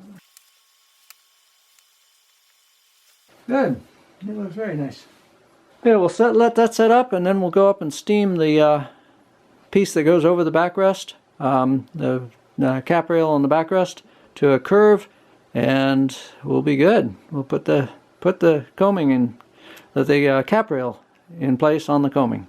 Okay, this has been boiling for about 10 minutes now, and with setting up the camera, I almost boiled all the water away, which would not be good. You don't want to have all the water boil away. And we're over here, and timing is critical now to get this out of the water, and it's only going to stay hot for a few seconds and bent into place around the pan. Just like so, and it bends very easily at this point. And holding it, you can't just let it go right away. To hold it until it's cooled down. It's not going to dry out, obviously, but you want it to be totally cold. Having a steel pan is helpful in that the pan is cold and cools it off more quickly. And we're bending this to more of a bend than the actual required final bend, but that's because it's going to spring back quite a bit after, it's not going to hold this much bend. After we take this off, it's going to bounce back to about half this much bend. And if you find that you haven't got enough bend, you can do the whole process again. Not going to hurt to do it twice. So there we are with our bend in it, and that'll ease itself a little bit more, but it's going to keep a lot of that bend. You can see it's starting to straighten out a little bit, but it's going to keep a lot of it because it's pretty much cooled off now. You could, if you're doing this in a hot place in the summer, you could put your pan in the refrigerator or the freezer even before you wrap it, so your piece will cool off more quickly. It's still a little bit warm, but it's getting there. And there we are. So that's your piece for the back cap rail in the cockpit. So if that's your first time steaming wood, it's pretty impressive. If you tried to bend that without steaming it, it probably would have broken. And it certainly wouldn't hold any bend. Now you've actually steamed a piece of wood to fit. I think that makes you a real boat builder now. Okay, that was a 7-inch saucepan. And let's take a look. And yay, that looks perfect. It's a little bit more curved than we needed, actually. So as we glue it on, we'll be flattening the curve a little bit. But that's actually going to be easier to flatten the curve than to encourage more curve into it as we glue it on. So I think we're just right. So that was 7-inch saucepan, and I think we nailed it perfectly. And it was boiling for about 10 minutes. Might do a little less, okay. The big thing is don't boil all the water away because you'll scorch your piece. It'll turn black probably. So don't walk away and leave it. Set a timer and make sure there's enough, an adequate amount of water. I almost boiled all the water away because I was getting the camera set up. So it's touch and go there. And then the have some way to take the piece out of the water quickly without burning your fingers. Spaghetti tongs are great for that, but you know, whatever can get the piece out of the water and onto that pan, bent around the pan the fastest, because really you only have a few seconds before the piece cools down in the air, and once it's cooled down you're not going to get the permanent bend in it.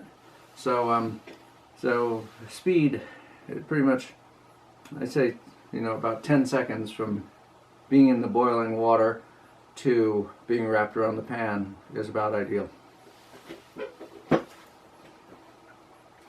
And so our next step is going to be to put beveled ends to match the trim. And you have to be careful in this because it's not exactly a 45-degree angle, because the trim is not coming in perpendicular to this piece. So center your piece here. Make sure it's centered on the back. And a little piece of tape is probably helpful. Going to be helpful here, so you don't have the alignment get out of alignment. Nice to have your tape right at hand, and I don't. Okay, so here's our tape, and this blue tape is pretty ideal for this. And we'll want to put a piece right in the middle, I believe, because that's where it's bowing up the most. And on the back side there's not so much tape to, but I think we can get this to hold on here okay. It's really just pretty temporary, just for marking piece. Well, we'll see. May not hold so long.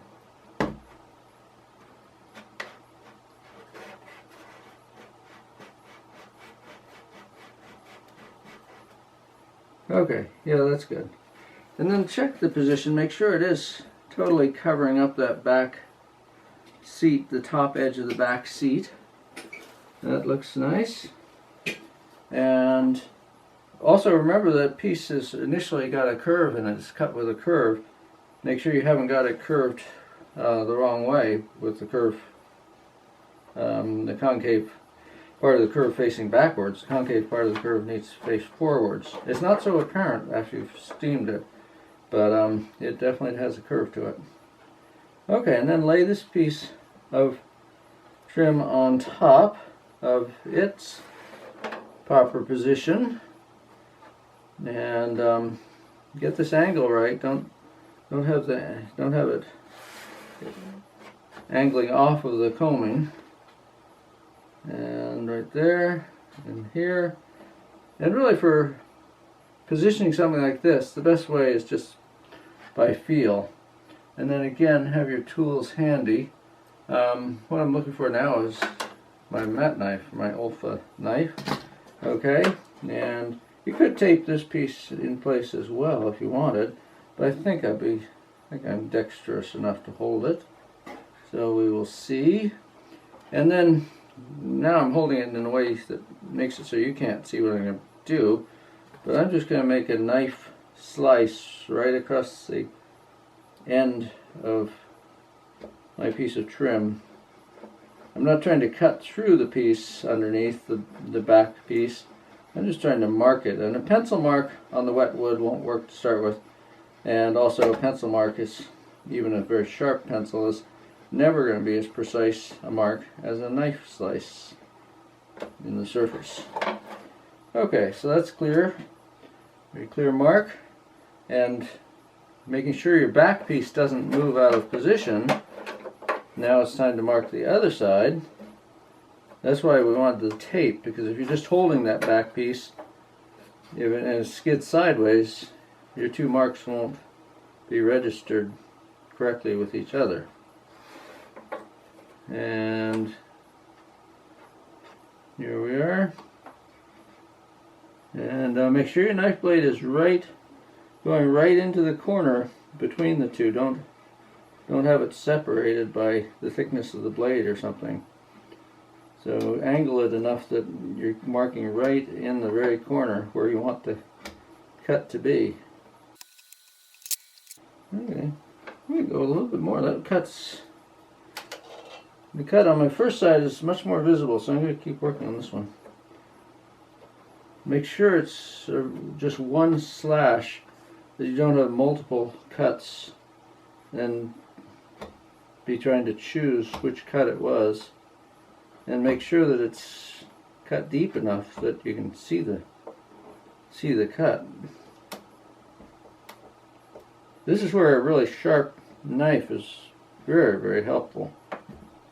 Okay, now that's got to be, yeah. So that's clean and clear. Okay, so I have my piece marked, both ends, and once you get your marks, it doesn't hurt to check it again.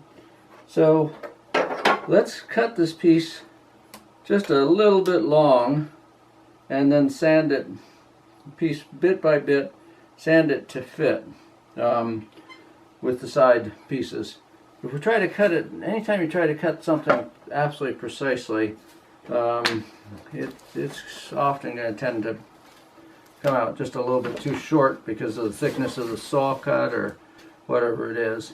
Now this piece you probably really do need I don't think you'll use garden shears on this piece. It's just a little bit too thick. Let's back out a little bit here.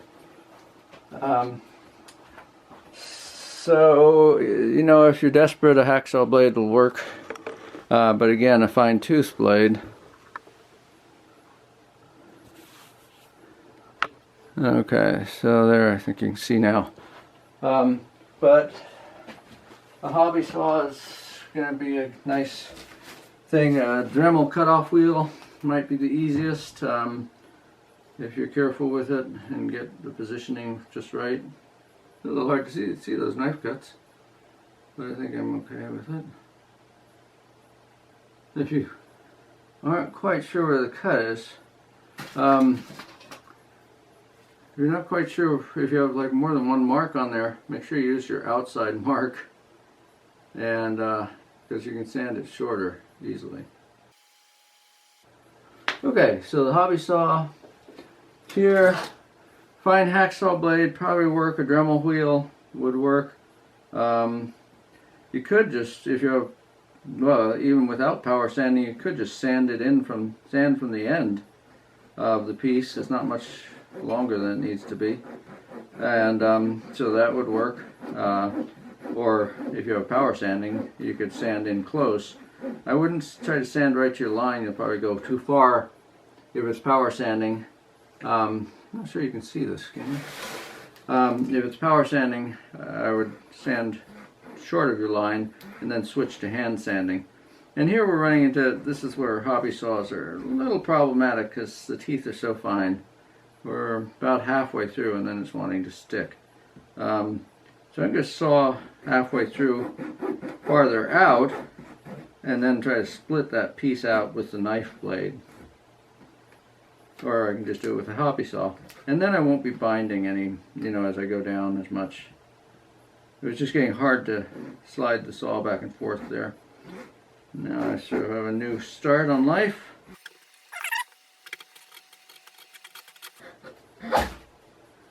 And there. That's a pretty clean cut. So that's what we're doing. We'll do the same on the other end and then we'll fit it. And hopefully it'll be just a little bit too long and we will sand it to the right length and we'll be in good shape there. Okay, and here we have it. We've cut to both lines. I actually had to put my reading glasses on first time in this project to see precisely where that knife cut was, and under good light as well. So now you can see how nicely that comes out, and those angles look really just right, and the length looks just right, and everything. So very nice fit on that. That's going to look elegant. we're going to glue them all on with epoxy, and then we'll let this piece dry more though. The epoxy is not going to be too happy about gluing to a wet surface like that because it can't soak in at all because the water's already in the wood grain. So we'll let the surface dry. It doesn't have to dry all the way through, but the surface dry, and then we'll position the back piece and glue it on, and then glue the side pieces in place. And then when we get to the front, up at the front end, we will cut the side pieces. The long side pieces are going to be too long for those front pieces, the Caprail front pieces to fit. They're going to overlap, so we'll actually have the side pieces glued on with square ends, and then we'll mark and cut the front piece to match, to fit, so we have a perfect butt joint up there. And that's the last of our woodworking, and we'll be ready to start installing the motor and battery and servos. So we're flying along here. Super. One last check here at the back. Take any scrap piece of the thin plywood and just wrap it over the seat back and onto the coaming, top of the coaming, and see if there's a gap there where it hits the coaming. If the seat back's a little bit too high there, then you can sand the seat back down. If the coaming's a little bit too high, you could bring it down just a little bit, hopefully not too much, but and same on the other side, and those look perfect there. Although now I'm noticing there's a little roughness right here, maybe a little teensy bump of epoxy. So so I'm going to hit that just quickly with a little sandpaper there. That's probably a 120 or so on here.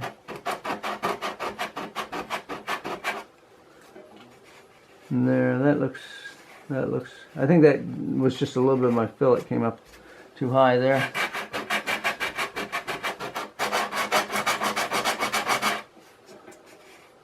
And that should do it.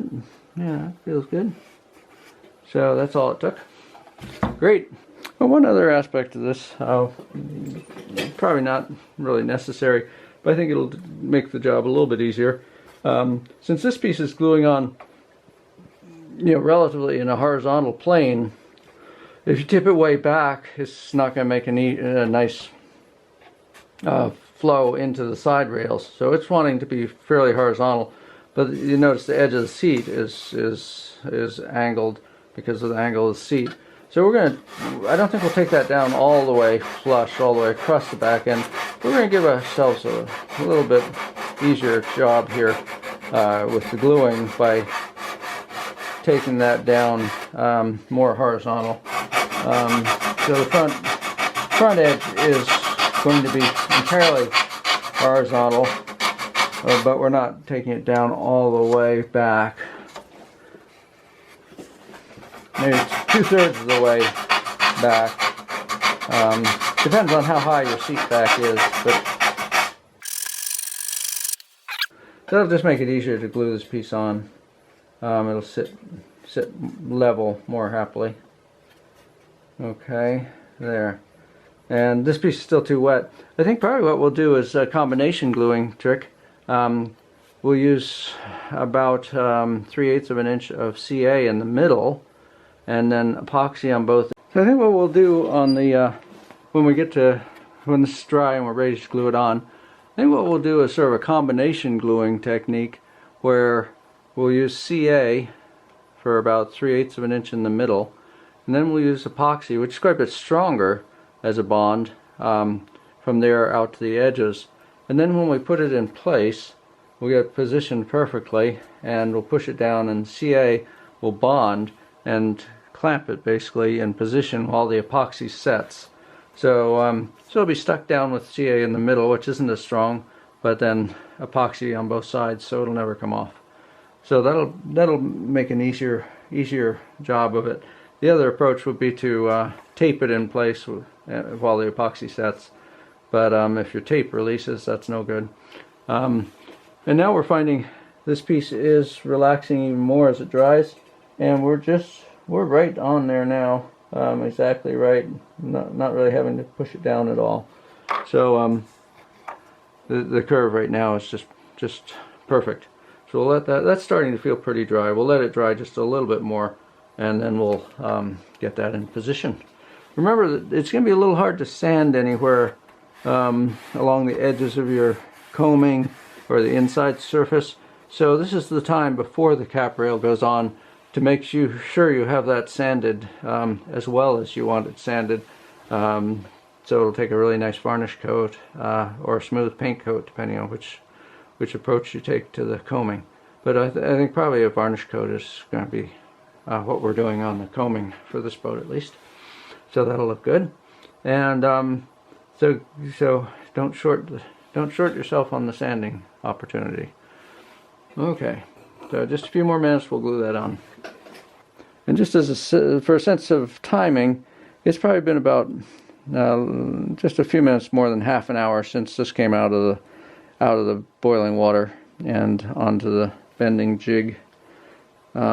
Super. Okay, so we've left half an inch in the middle where I'm holding it with no epoxy, and epoxy out to the edges. And on the backrest, we've left half an inch in the middle. Check the reflected light, and I'm pretty good, except right here it's soaked right into the end grain, and so there's really no epoxy showing anymore. So make sure you have a bead of epoxy that's left there, and it's best to do the end grain of the plywood before you do this piece, because this piece isn't going to soak in nearly as much because it's not end grain. But you can check it too and make sure it's looking good. Okay, and now we're ready for the CA, and we'll get this together. Now, this is a bit of a question. I'm not quite sure about spritzing the piece. I'm going to put CA on both surfaces. We still gotta... Don't squeeze super hard if it's not coming out in place, because you don't have a big blob come out. So squeeze out onto a paper towel if it's not coming out as well as you think it should be. This will... We don't want to have to hold it for too long, is the thing. I think I might have a little too much CA on here. Remember, the CA is not super fast without the accelerator. It's just once you hit it with the accelerator, you gotta be really quick then. Okay. Oh gosh. A little sticky on the edges there.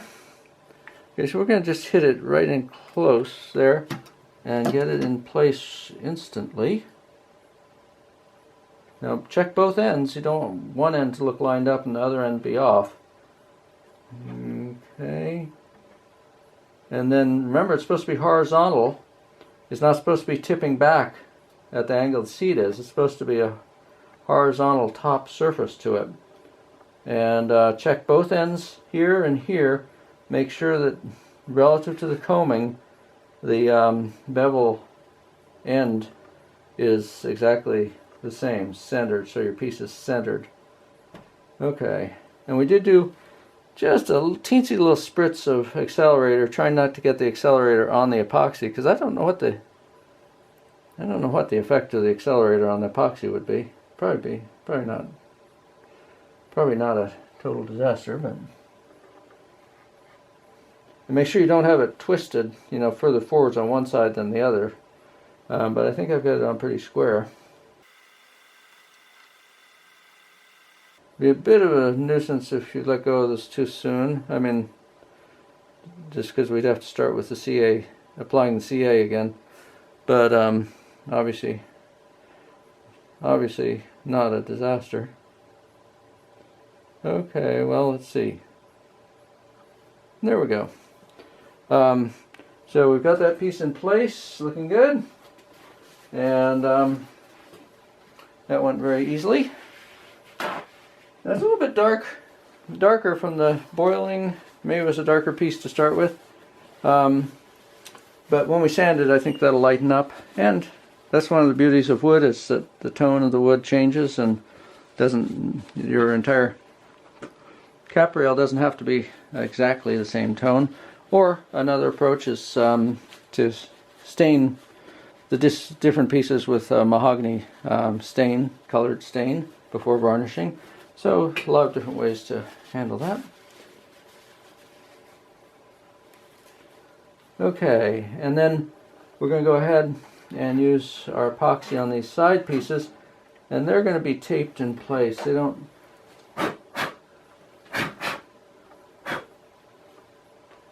Although we could... Let's see what we want to do with the side pieces. Tape them. I think we'll tape them. They lay in there so nicely and easily. We'll just epoxy and tape rather than do the CA bit. Just on the back piece, if your bend, you know, is pulling up a little bit, then the tape would have been under stress, and you'd want to make sure you had it on there well enough. I just barely have enough time to get this on here. I actually heated up this resin quite a bit on the lamp, and it's starting to set off on me, despite the temperature in the room being fairly cool. But I think I can get one side at least, and then I may have to mix a new batch. Otherwise this would have been enough for both sides, I think.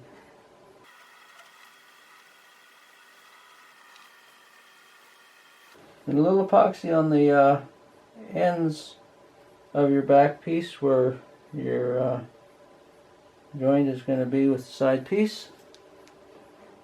And if you have any gaps between your two layers of the coaming, use a little extra epoxy down in the gap.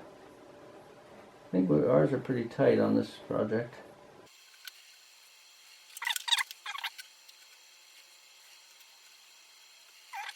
Yes, you don't want to go too far forwards in front of the piece, because we're not quite ready to glue those side pieces on. And then obviously in coating the bottom side of the trim piece, you'll need to you know, coat the right side. Don't be mistaken about which side to coat. And I put a fairly heavy coating on the coaming itself, so I'm going to make this just a very thin coating on this piece and get it together quickly here, while I can still, while my epoxy is still workable.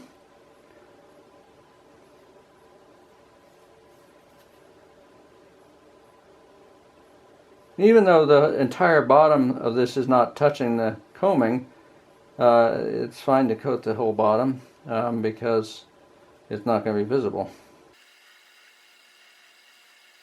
I'd also coat the end grain on these pieces for the joint, because the end grain on both sides is going to be soaking up epoxy. Epoxy wicks right into the end grain pretty quickly. So, so if it's on both sides, that'll be better.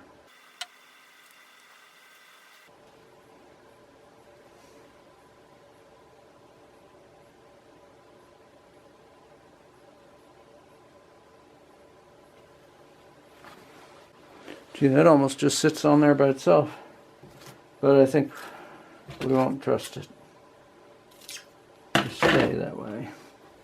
That's another place where you're going to want a little chisel shaped piece to clean off the excess. So we're just cleaning this piece up. This piece we used before, I think, and that can be just a little piece of veneer,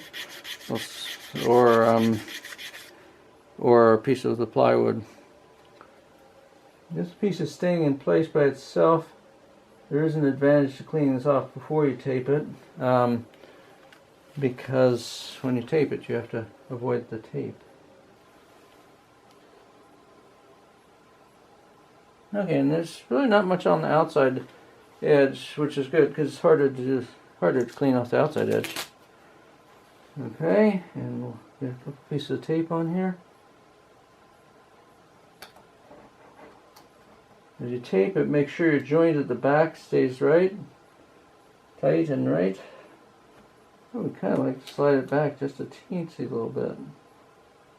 There, that looks good. Fortunately, this tape doesn't really have to do a whole lot of work, but I'd be a little reluctant to just count on its balancing there in place by itself. Okay, I'd look underneath and make sure you're not seeing daylight anywhere. You shouldn't really be able to see through underneath that. Although I suppose if there was just a little gap someplace, it's not a big deal. But you want most of it adhered there. Now let's see if this epoxy is still going to go a little bit longer. Yeah, I think we're kind of sticky. But actually for this application, it's kind of nice having it a little thicker. So, I'm quick, I think will be good. Not quite as strong when it gets thicker like this because it's not going to really soak into the wood very much. It's going to be more sitting on top of the wood, but there's not really a lot of load on these parts, these Caprail pieces. And they probably could be done with CA as well, although it's kind of a long run for CA to get it all CA'd and spritzed and positioned and everything.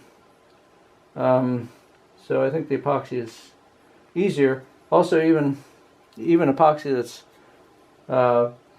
thicker and so less likely to soak in is going to be quite a bit stronger than the CA will be. CA really just doesn't soak in, it just sits on top totally.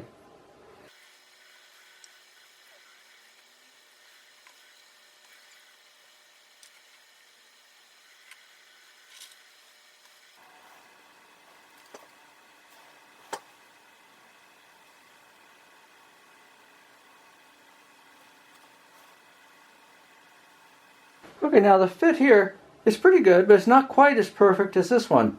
It's just right at the back end, there, and it's just right at the front end, centered on the coaming. But in the middle, it's just barely covering the coaming on the inside. So let's see what we can do about that. See if it would be okay like that. Nobody would probably notice, but it'd be nice to have it more centered. So we're going to tape the back end. We're going to tape it in a different way because now we actually are going to be trying to force this piece into position a little bit more precisely. So I'm going to tape underneath the coaming and around up on the bottom side, back side of the coaming as much as possible because I want to really get a grab on here. And then across the top tight, and then down the sides tight, and under the bottom just a little bit. Okay, so that should be controlling that piece pretty well there. And let's get a piece at the front doing the same thing. And then we'll see if we can wedge this middle sideways a little bit. So this is one aspect of working with wood. Wood is variable. These pieces, both sides of the cockpit, are supposed to be the same shape, and the two pieces of Caprail are the same shape, but wood has its own personality, so which is part of the fun of wood. And I'm actually going to tape the middle too. I might have to take this piece off, but we'll see, because I do want to push the middle sideways into the boat just a little bit more. It's not very far off, just a little bit. Okay, so where you can, wrap your tape up on the inside of the coaming before pulling it over the Caprail. Okay, and now we're going to try a wedge thing right in here and see what we can do. Yeah, that'll work. So you just have to have something exactly the right shape is all. There, that's pretty good. And hope it doesn't get glued in place.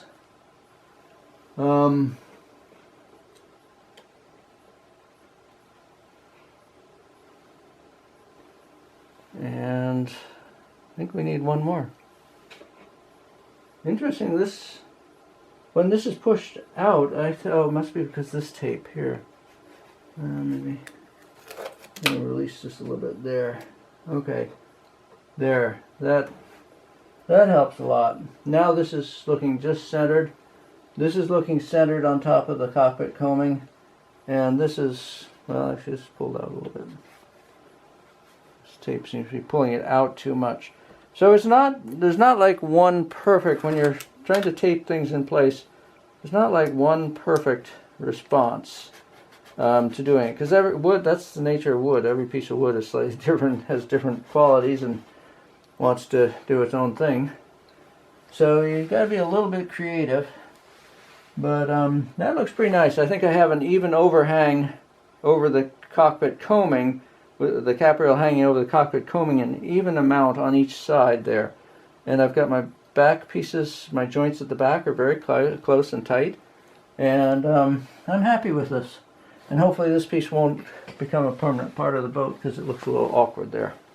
The only thing that I'm worried about is this tipping out a little bit. So I'll probably try to find something that I can put up here to make sure we don't have it flip over.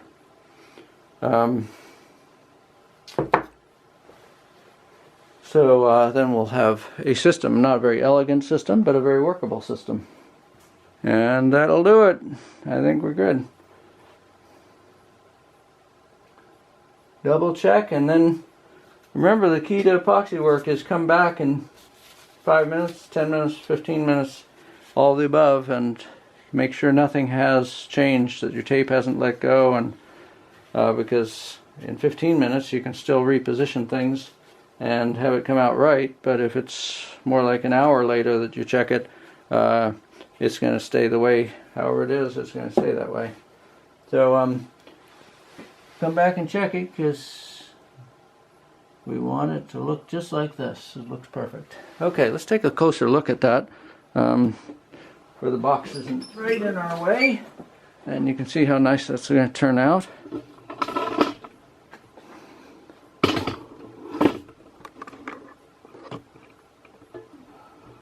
Okay, you see these joints a little more precisely. Yeah, it's a very nice, whoopsie, there we go. That's a very nice tight joint. And the same over on the other side. And that'll sand out really nicely. And when we have this all set up, at that point we'll sand the Caprail to a nice gentle curve, and it'll blend right in with the rest of the boat and look elegant. Fun, fun, fun, fun. Good job. Now we're ready for the last pieces of trim, and that'll be the final gluing that we have for the launch Stormy 45. So this is very exciting. And you can see how the front piece of trim just overlaps by a very small amount the front end of the side piece of trim, Caprail trim. And so get both pieces, actually you want to start with both pieces in place, exactly perfect.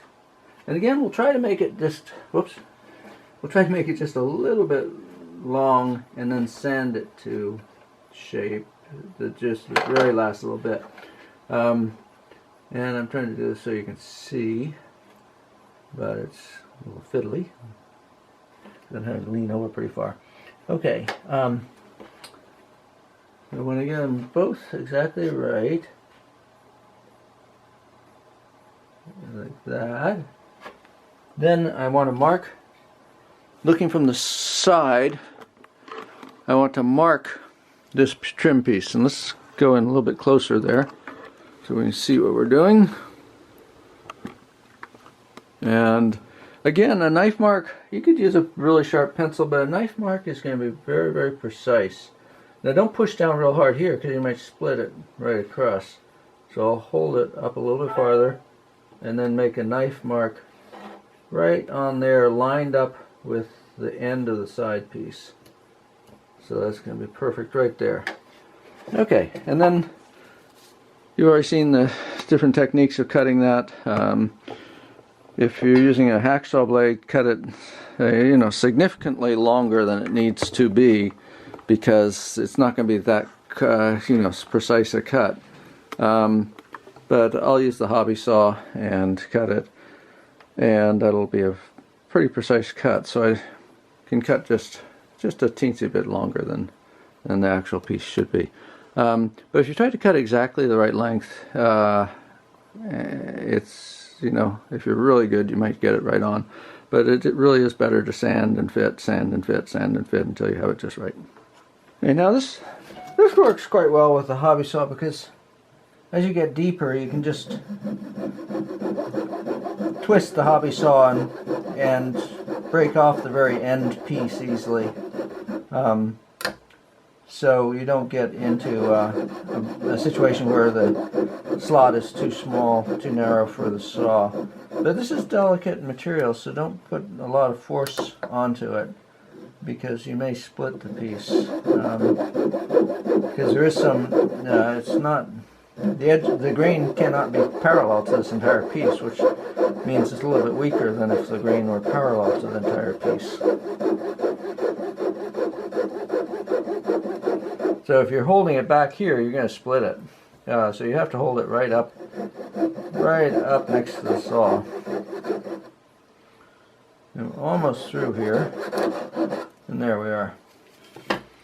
Okay, well, let's see how we fit here. Now on the first one, you have a little bit more leeway. A little more leeway on the first one because you could push it. You could pull it back a little bit and make the other one a little bit long, but you can't do that very much. Okay, and we have a little bit of epoxy in there. So this is a good tip for seeing this. I missed a little bead here. I could have cleaned this out really easily, but the hacksaw is going to work fine. I could have cleaned this out really easily while the epoxy was wet, and I just didn't think of checking. I checked the other side. The other side looks really clean, but this side's not perfect. However, this is working fine. I'd be a little reluctant to use a Dremel, any power tool at all on this, because you really don't want to go too far, too deep. And that's fitting very nicely now. Okay, so you see how a little patience can really go a long way on these things. And actually I did put on reading glasses for that last step, so that helped considerably. And now let's see how our second piece fits, and that will complete all the woodworking on the boat. The final piece.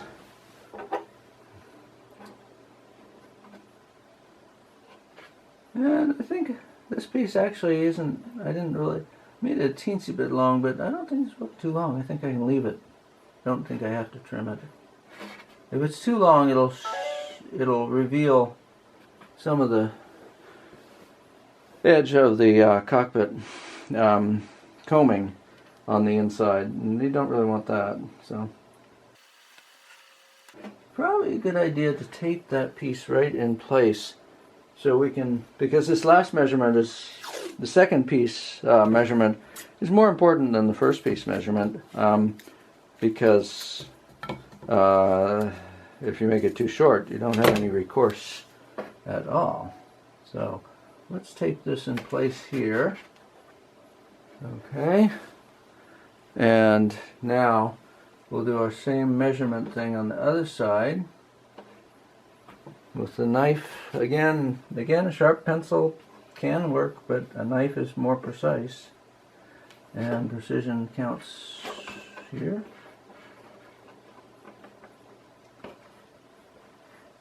Remember, if you push down really hard on the middle of this piece with the end suspended, it's going to break the piece. So be aware of that. And this piece we're really definitely going to make too long. I'm going to mark it too long. And then we're going to sand it into shape. Okay. So there's our knife mark. And I know you can't see it. I can just barely see it, but and we'll cut that and be back in a second with, and then we'll sand and fit, sand and fit, sand and fit. Okay, and there's our cut piece. You can see as we intended, it's still just a little bit over length, too long. So sanding it, don't go with too coarse a grit, because you might split the end off. I think 100 is too coarse here. So let's go. Here's a piece. Let's go with this 150. That should be safe. And we're just going to put the sandpaper flat on the table and then sand against the end. sand the piece in against the table. I think you can probably get the idea here pretty easily. And I do have my knife mark that I can go by, and we're just sanding right up to the edge of the knife mark, almost to the edge of it. Will fit now, and then we'll sand a little bit more. That really, if you try to do it all in one hole in one, is not the right approach on this one. Okay, that's very close, and our knife mark is still looking really very good. Check the angle of the cut. You know, that actually could almost look like that. And now we need a little bit more off. Okay, so last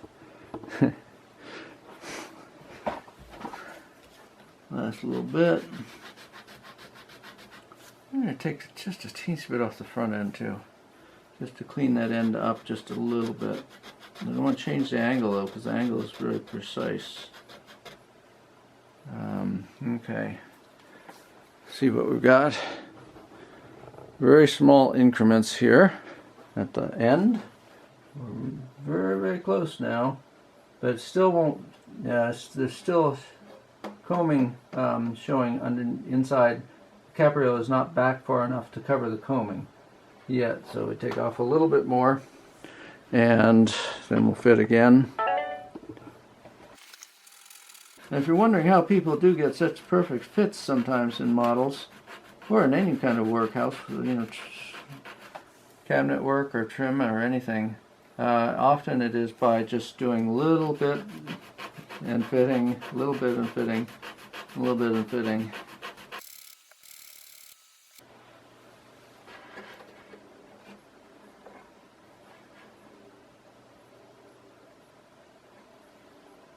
That is so close now, but I think just a teensy bit more will make it perfect. Now I can be very precise about the angle. I'm a little bit sanded a little bit more on the outside edge than on the inside edge, so I'm going to bring the inside edge back just a little bit. I think the outside edge may be perfect.